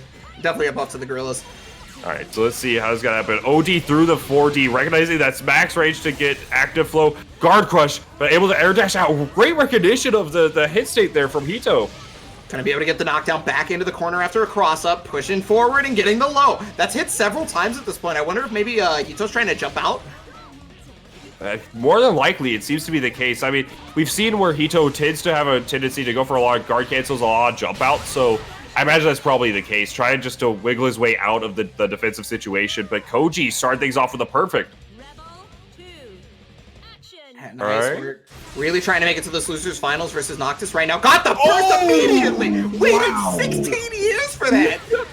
Oh my goodness. All right. Can finally go see those R-rated movies. Incredible. All right. I guess they started. Goes for the overhead this time. Gonna get the route here. Oh, and just burst of his own. Get Babylon connects with the hit stun. The Hinayuri with the tipper has a ton of hit stun on counter hit, but with the Gates of Babylon, it's gonna be able to keep keep the hit stun in both their favors kind of deal. Yeah, it's kind of just like a trade of this, just like effectively a counter hit trade. Oh, RC a little bit too far for the low though. Gonna Himagiri in, but that was actually one of the situations where that's punishable. Got the counter hit, no full conversion. Unfortunate for Hito. And jump drive RC. Oh, try to avoid Babylon as much as he can. It absolutely doesn't. Did a great job of that. However, that's going to allow Hito to be able to get out, set up the gravity seed. And now it's a little scary depending on where Koji decides to stand. Yeah, because of that gravity seed stopping. But there's the counter hit. Going to finish it off, probably. Oh, you had to spin the burst. And that's rough. You have to spin the burst there because you don't want to deal with the Oki situation after and then just a spear to contest. That was actually a series of unfortunate events because the last 2 hits of that game were started from a 2D whiff, and it was a lot of damage.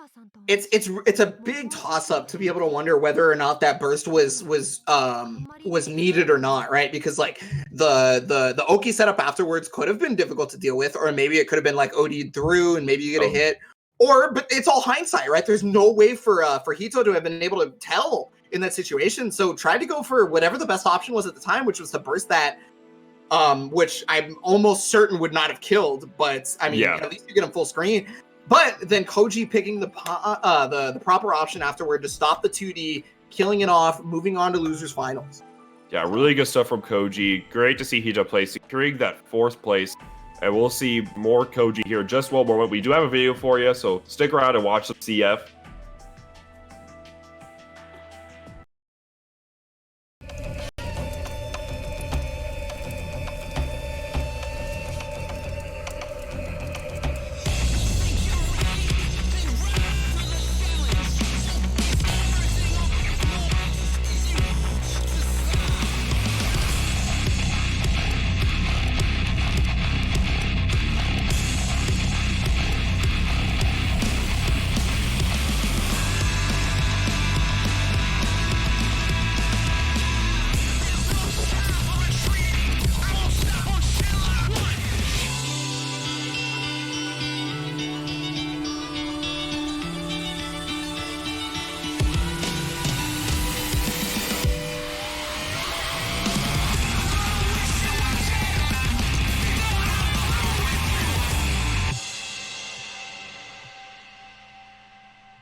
And Kaiten Books, an official sponsor here of the World Serpent Championship.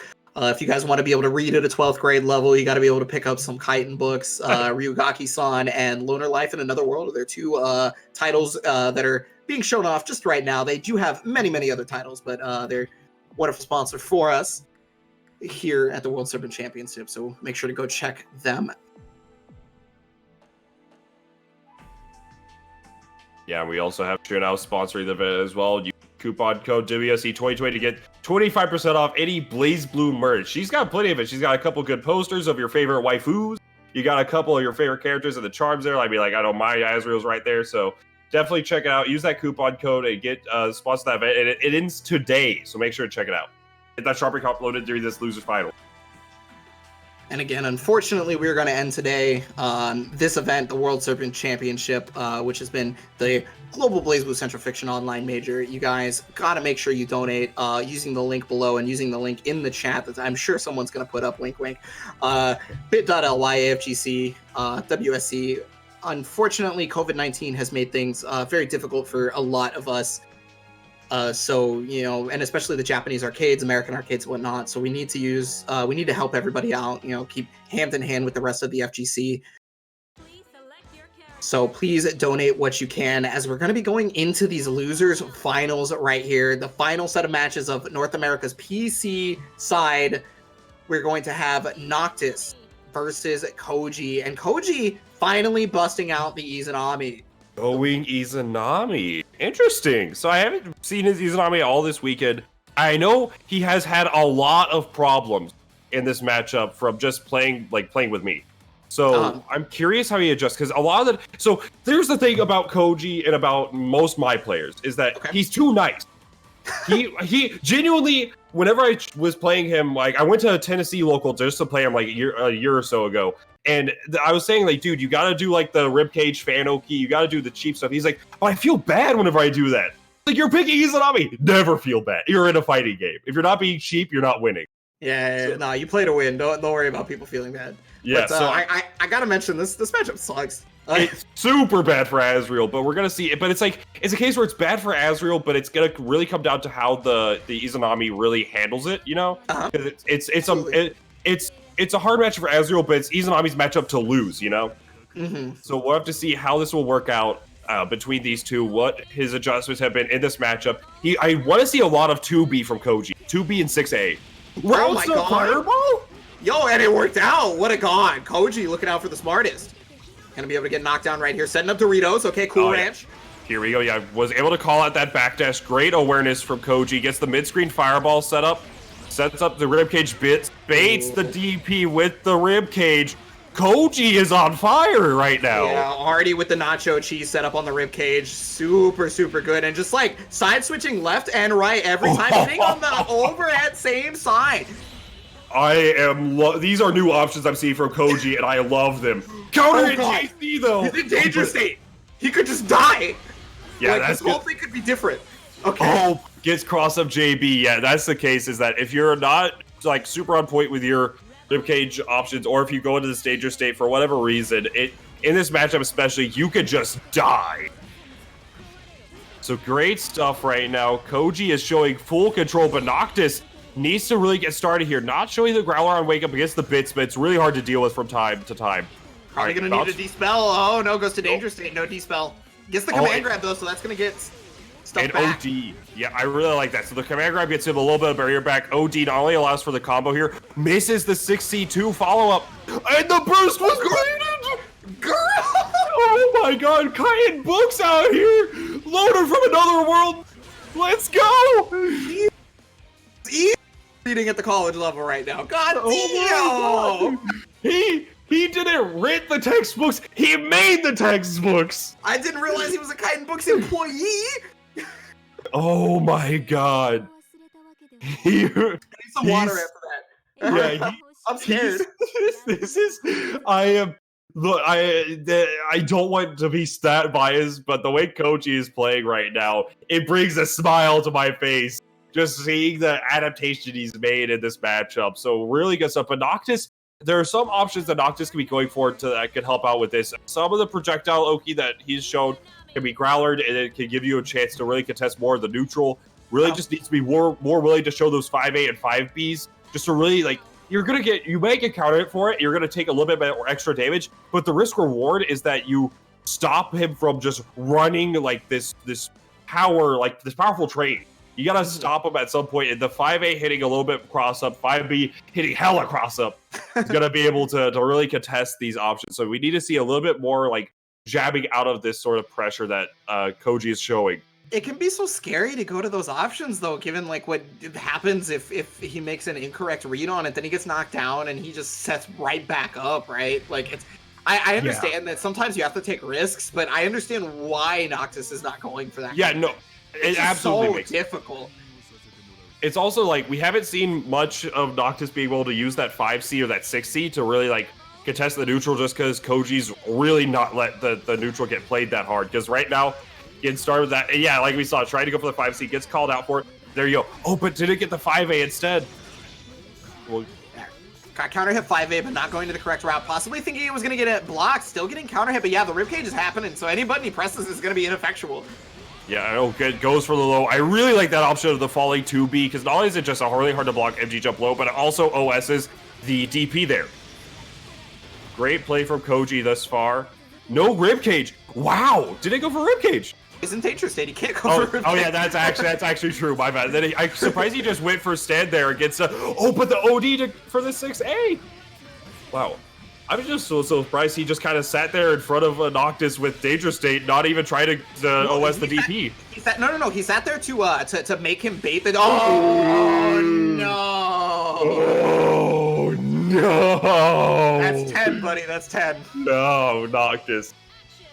You know. I was gonna say he sat in front of that to make him want to DP, because you saw the backdash directly afterwards, right? That would have baited it.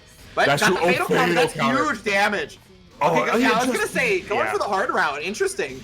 Could have just went straight for Valiant, but oh, and that's really hard to deal with this character. Going for that, like the 2 buttons into 3D is very hard on certain characters. Izanami's very short with it. Oh, counter hit on that overhead. Tried to mash out. No dice. Oh, whiffed. Burst to keep him in the corner. Gets this pressure started. Gonna be able to get the side switch right back in there. Ribcage is set up, and that should do it regardless. No, drops it. Wow, and you can't guard cancel the ribcage. But he had 50 bars, so I wonder if the idea right there was to guard cancel Ribcage to do extra damage to it so that she would go into danger state faster. I can see that. It ended up not mattering. Yeah.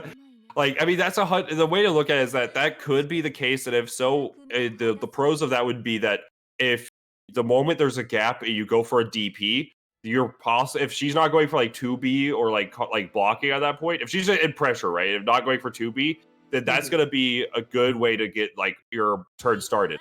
But at the same time, if it doesn't work out like there, or it's just granted, you don't have much to lose because you're already in a very, very disadvantaged state. So I can understand going for that risk there. But right now, Koji 2-0 over Noctis in this losers finals.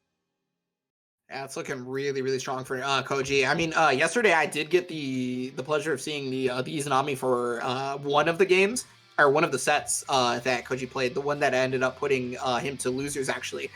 It was with Izanami, and either Koji just could not execute that day, or the net play was so powerful that it was impossible to execute with this character. Because even offline, this character can be pretty hard to play. Right? This character has a lot of like inputs that are difficult. Yeah, she has a lot of like her routes are not as hard as people would say they are, but a lot of her like execution in neutral and just like pressure are where the real execution comes out. Because you'll see how hard, like if you watch a combo that Nano does on Twitter or whatnot, you can see the what the buds are doing. This looks mad hard. Oh, but gets the jump cancel from it to avoid the slide. Really good stuff. Danger state, however. Noctis, if he gets a chance, it's gonna be big. Nice block on the empty jump low right there. Still blocking. Oh yeah, it's so difficult, man.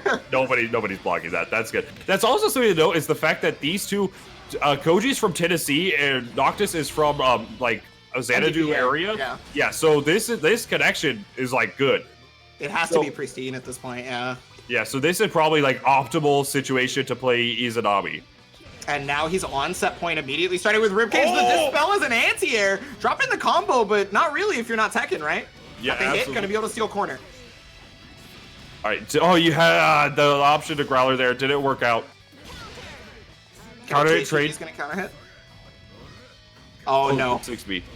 Yeah, counter hit. Here we go. Push to the corner. Go. Yeah, it just goes for the easy stuff. 6B, finish it off. Yep, and there we go. Wake up reversal. Yeah, so that reversal actually defeats the the meaty backdash OS. Azure cannot do it because the safe jump actually still gets hit by the reversal super. Yep, it is a very, very fast super. Yeah. Oh, block on the low. Yeah, gets out of there and then takes the corner back. Got active flow, but no, Dai still gonna get the hit. Gonna finish it off here, no problem. Yeah, this will be fine. Yeah, I like that option. So slide in that situation was extremely punishable, but Noctis wanted to make sure that he kept the corner, so going for where normally you're just gonna say, all right, I'm negative, I'm just gonna hold down back. Boom, cross up, baby. But Koji getting started here. Overhead, right in the corner. This is gonna be a chunk of change and good Oki. All right, yeah. Oh, big drop. Drops it. It's still plus though. Okay, forcing the first right out of Noctis. Gonna use the Gustav to be able to get out, get that 5D block on that one though. The second one. You always have to block the second one. Oh, 6B, nice. He's going to be able to get Valiant? Yeah. That was smart to go for the 5. No. He had to use 5B. 5C was going to whiff. She was too high up. Yeah. He had no choice. He had no choice but to go for Love Phantom in that situation, but will work out in Koji's favor in the long run. What's the mix up? Coming out, there was no Ribcage, so... Oh, but 6A is going to hit right there. Got the hit with the 5C. There's not a lot of help, but that's going to do it, Koji! Koji takes this losers finals, gonna... losers semifinals rather. Or wait, no, this was losers finals. My bad. That was that was losers finals. That was 3 and 5. And then going for gonna be C in grand finals, but Noctis getting the 5C instead of the 6B there for the anti-air on the skull. You hate to see it, but good play regardless from both players. Koji is on fire. Yeah, Koji looking incredible right there. There was maybe, what, 2 execution errors or something like that? Yeah, That like, entire time, he was looking beautiful on that. and like mentioned in the earlier sets, there were some execution errors, but it's all about how you capitalize from the errors. And Mhm. so if you're in this situation, you say, "Oh, I dropped my route, and now I'm just charging fireball." As you just instead of charging it to level 3, you just release it immediately. You're plus, you set up the fan. Oh, hold my schmicks, brother, and then it's it's gonna be hard to deal with, you know. Yeah, and I mean that is one of the situations that happened for Koji. So big ups to him. That's gonna put him in grand finals versus Kyo-chan. And I gotta say, good stuff out there to Noxus. Congratulations on Noxus for the 3rd place. Hell of a run. It's there's a lot of difficult competition to get through. So, but the culmination, the apex of that difficult competition coming out as we may see a Mimir. Yeah. Yeah, I respect the Mimir at this point. So this is another coast to coast, like you mentioned, Seattle represented as well as Tennessee. Oregon. So, Oregon rather, my bad. So the Pacific Northwest. So we're gonna see, but Koji's from Tennessee, so you don't really. I'm not an Izanami player, but I can't imagine wanting to play Izanami coast to coast. So there's that, and also I'm a lot of people. I don't know if a lot of people share this sentiment with me, but I've been saying this for a number of years now that Mai actually has one of, if not the best matchup versus Izanami in the game. Oh yeah, absolutely. That's definitely the case. Mai has a lot of tools that deal with the game plans of both Nine and Izanami, since they have similar sense of how they want to play this neutral game. So I see how this is going to get started. Koji, a lot of flips to start things off. This is going to be 2 gorillas in the cage, a lot of flips, a lot of dives, a burst in the corner, blue beats, 26 damage counter hit. Oh my goodness, there's so much. Yeah, there's going to be a ton of gorilla style stuff going on. You're going to see a lot of whip buttons, a lot of just forward momentum coming in. Oh, big drop right there for Kyo-chan, but okay, flip, and that's going to steal the corner as well. Wow. Koji is going to take a big win for that. Oh, no. Tech buttons, guilty gear. So despite the fact that Koji went for a setup that is specific to catching blue beat no tech into air tech, didn't immediately press buttons to make it meaty, and that allowed Kyo-chan to hit jump C, got the counter hit, and finishing it off right there. It's so interesting to see that setup was directly made to force Kyo to do that option, and still was not ready to deal with it. Yeah, definitely was not ready right off the bat, and wasn't sure if Kyo-chan would tech there or not, but delayed, that little bit of hesitation could cost him a round, but getting started right here, Koji is looking like really, really strong here. All right. Much better start right here, and it's all dependent on what happens right here. It's going to be able to stop the flip. No, Dyson gets it. No, knockdown. All right, here we go. Jump forward, no throw. Stagger pressure. Koji on defense. Dragoon caught out. Yeah. Didn't have 50 meter, but had a lot of life to work with, plus burst, right? So, I mean, Dragoon's probably a good idea there. Recognizing the situation and everything, really strong option, and 1-to-1 in rounds, already a slobber knocker. Yeah, no, this is definitely a Lollapalooza. We're going to see how they're going to be able to deal with each other's options right now. Gets the TRM. Good stuff. I guess maybe Koji was OSing on that. Either that or just, like, happened to tech right there. Caught the tech on that one as well with the air throw, forcing the burst. Oh yeah, no good air block was negative, but capitalizing on it by just using the momentum instead.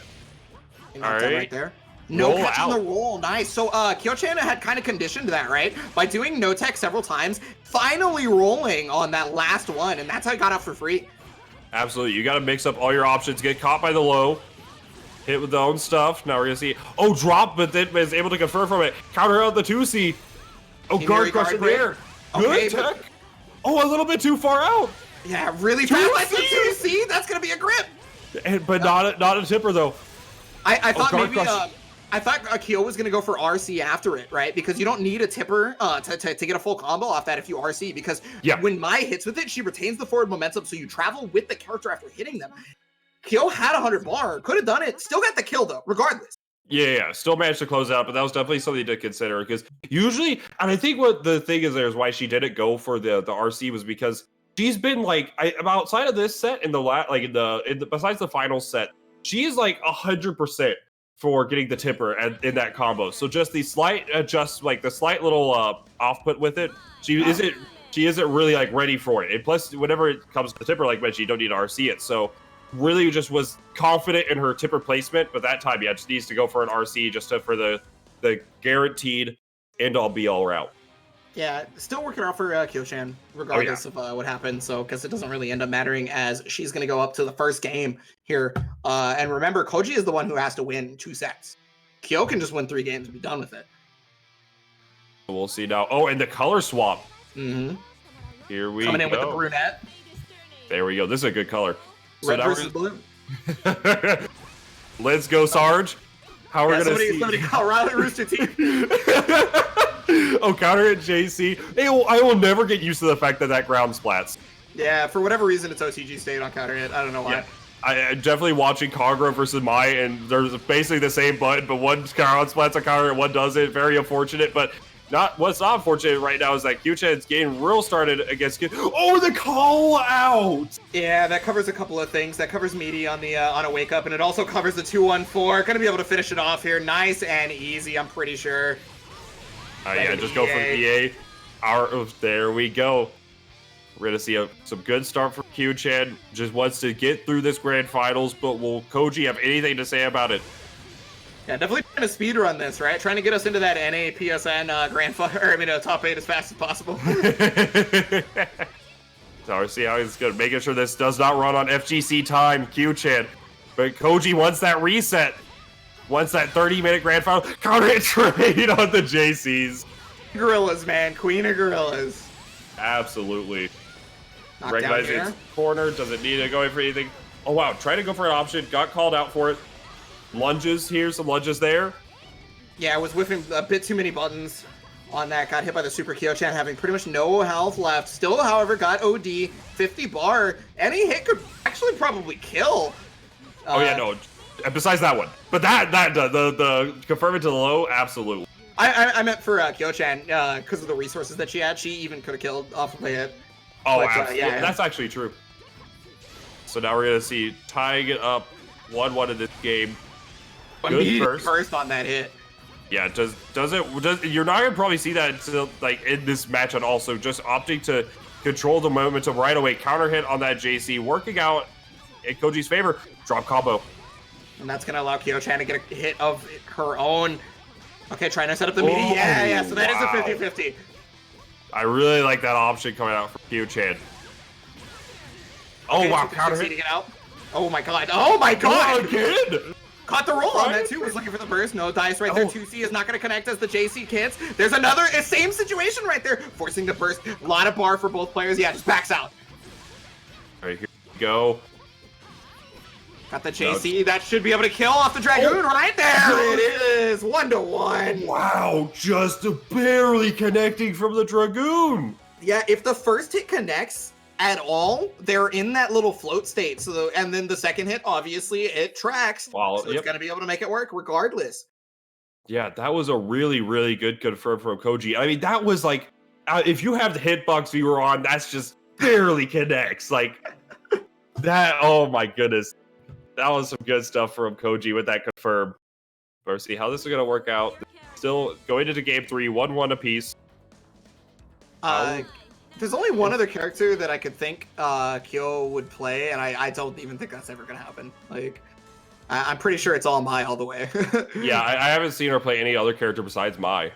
There was, I can't remember what it was, but way back, there was one other character that she would have played. Was it Izanami?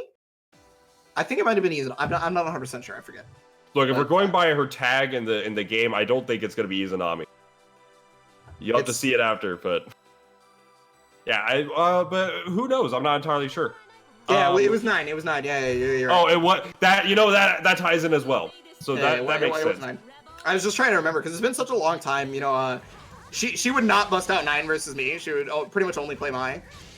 Oh wait, actually, yeah, I remember having this chat with her before about that because she used CF19 to get purple square on pink square on PS4, and then just never played her again.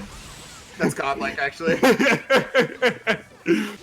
Oh my goodness! Nice, but now we're just right some good old flailing between the two. How this work out? Goes for air throws, doesn't work. It's always going to be flailing, right? Like that's just how the matchup's going to be. Air unblockable on the 5BB. All right, gets connect. All right, what's the knockdown? Oh, just goes for the reset of the back off. Counter hit on that 2-way.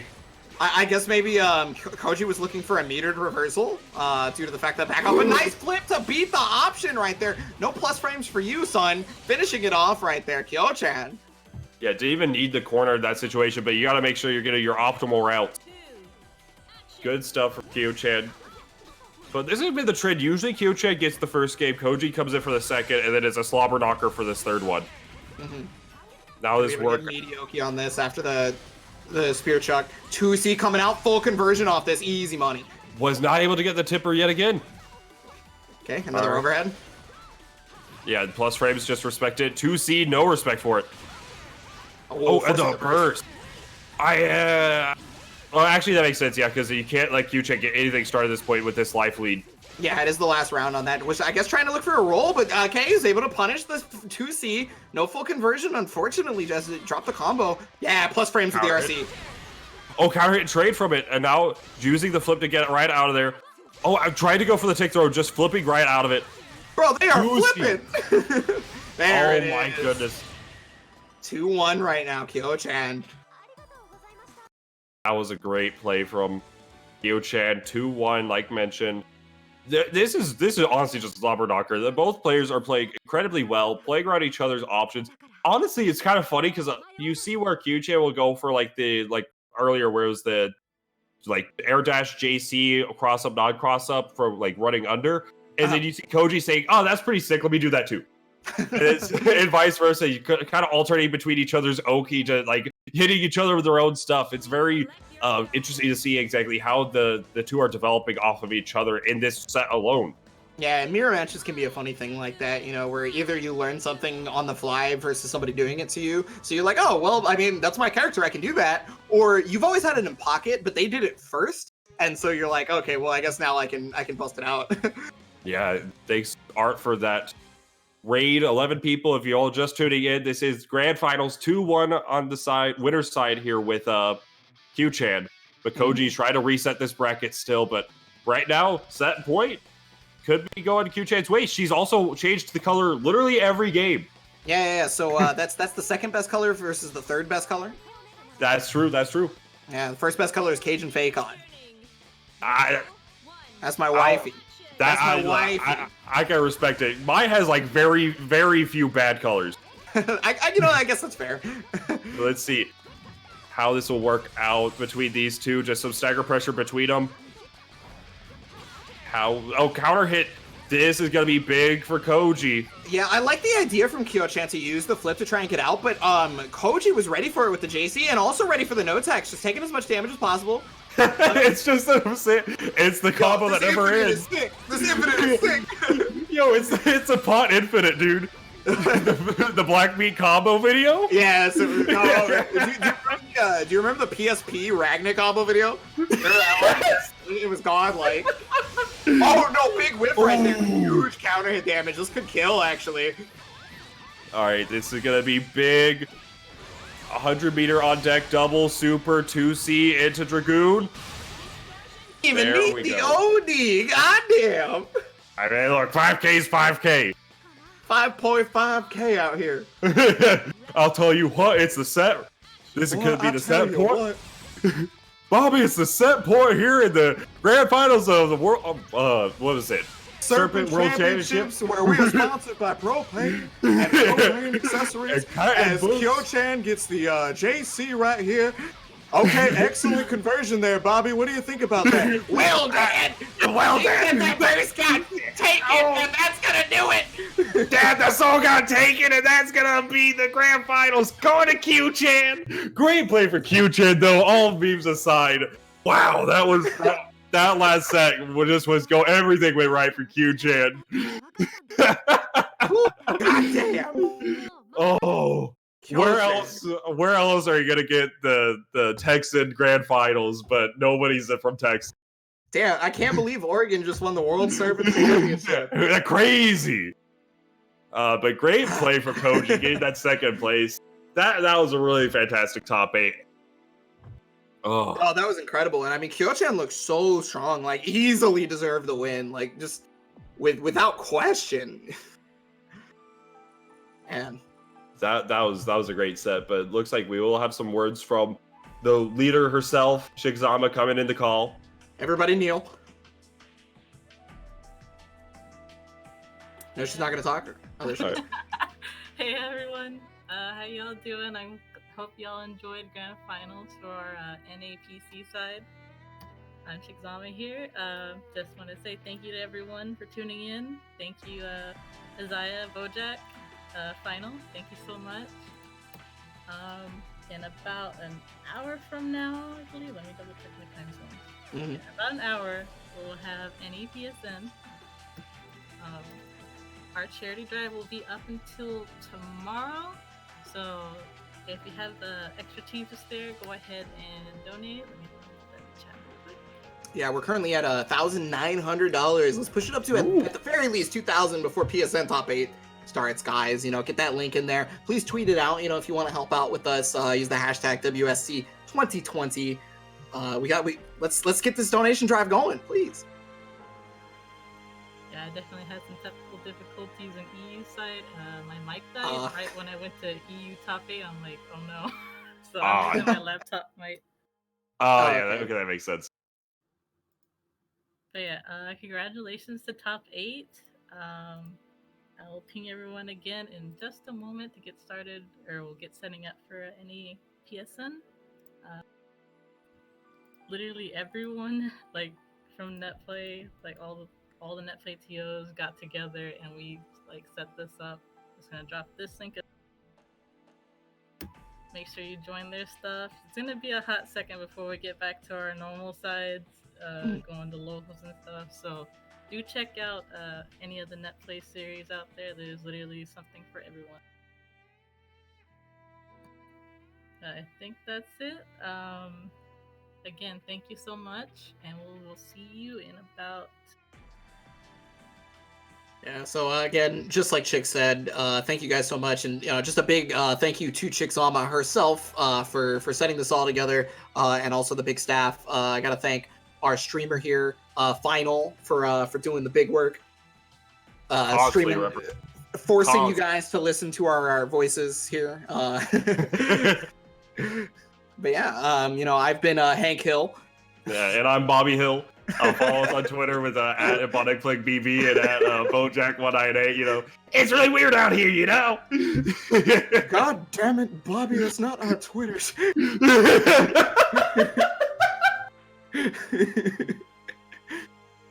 But no, for real though, guys, I really appreciative. I'm super happy to be here. I'm glad that we got to be able to do this top 8 together. It's always a pleasure to be able to work with my man's Bojack, the young Bojack Jackington. Great guy. Likewise, it's always great to work with Ebonic. Like, if there's a commentator that I can say, and no matter what the game is, like, I want to hear some commentary. If I can work with him too, this guy right here. Shout out to him. RAFTX. That's right. Yeah, RAFTX. Yeah. Everybody's a homie out here. There's so many good commentators these days. But thanks. What? Oh, Clage? Clage, yo. Frosty's Clage. Clage. But yeah, thanks for Final for representing the stream, checking out everybody, and constantly supporting the Steam community with streams, with tournaments, with whatnot. So big round of applause for him. Get some clap emotes in the chat. Thanks for Chick as well for putting this on. This would not be a thing without her, and this has been a hoot of a weekend with some CF action. Here, I forgot I have a Clage emote, so there you go. It's in the chat. It's in the chat now. There you guys go. Oh my god. So yeah. Great stuff, and I think that's going to be us wrapping up. Again, also make sure to check out the sponsors. Use hashtag charity, !charity in the chat. Make sure to use that. Use the hashtag on Twitter, tweet it out. Get some, get some more crowdfunding going with it. Check out Kind Books. Check out Shono's store. It's coupon code WSC 2020. Get all that good Blaze Blue merch. And yeah, so that way you're not in my room where this is my only poster. And you guys can check out the website right there. They have Ryugaki-san, Shed That Skin, and then Lunar Life in Another World, the first volume of it. Just go to chitinbooks.com for those 12th grade level readings. Yeah, like just mentioned, WSC 2020, use on Toronto store, 25% off that Blaze Blue merch. You gotta decorate. Look, we don't know when this thing's gonna end. But if you're in a room with no posters of your Blaze Blue waifus, then what's wrong with you? So definitely check that out. There's that extra 25% off on the exclamation point charity. Yeah, we got to talk about the charity that the World Serpent Championship is running right now. Use that code, or I mean that link to go and donate to help aid in the fight against COVID-19. Bit.ly AFGC WSC. You guys are in the middle of the World Serpent Championship right now. As we're gonna go on a little break to get ready for the NA PS4 top 8. But you know, before we go out, Bojack, the rest of the audience, I do have a question for you guys. Mm-hmm. It's a really important question. All right. Does BlazBlue ever disappoint? Bye-bye. Hell no. Bye-bye. Yeah. Catch y'all around. I was like...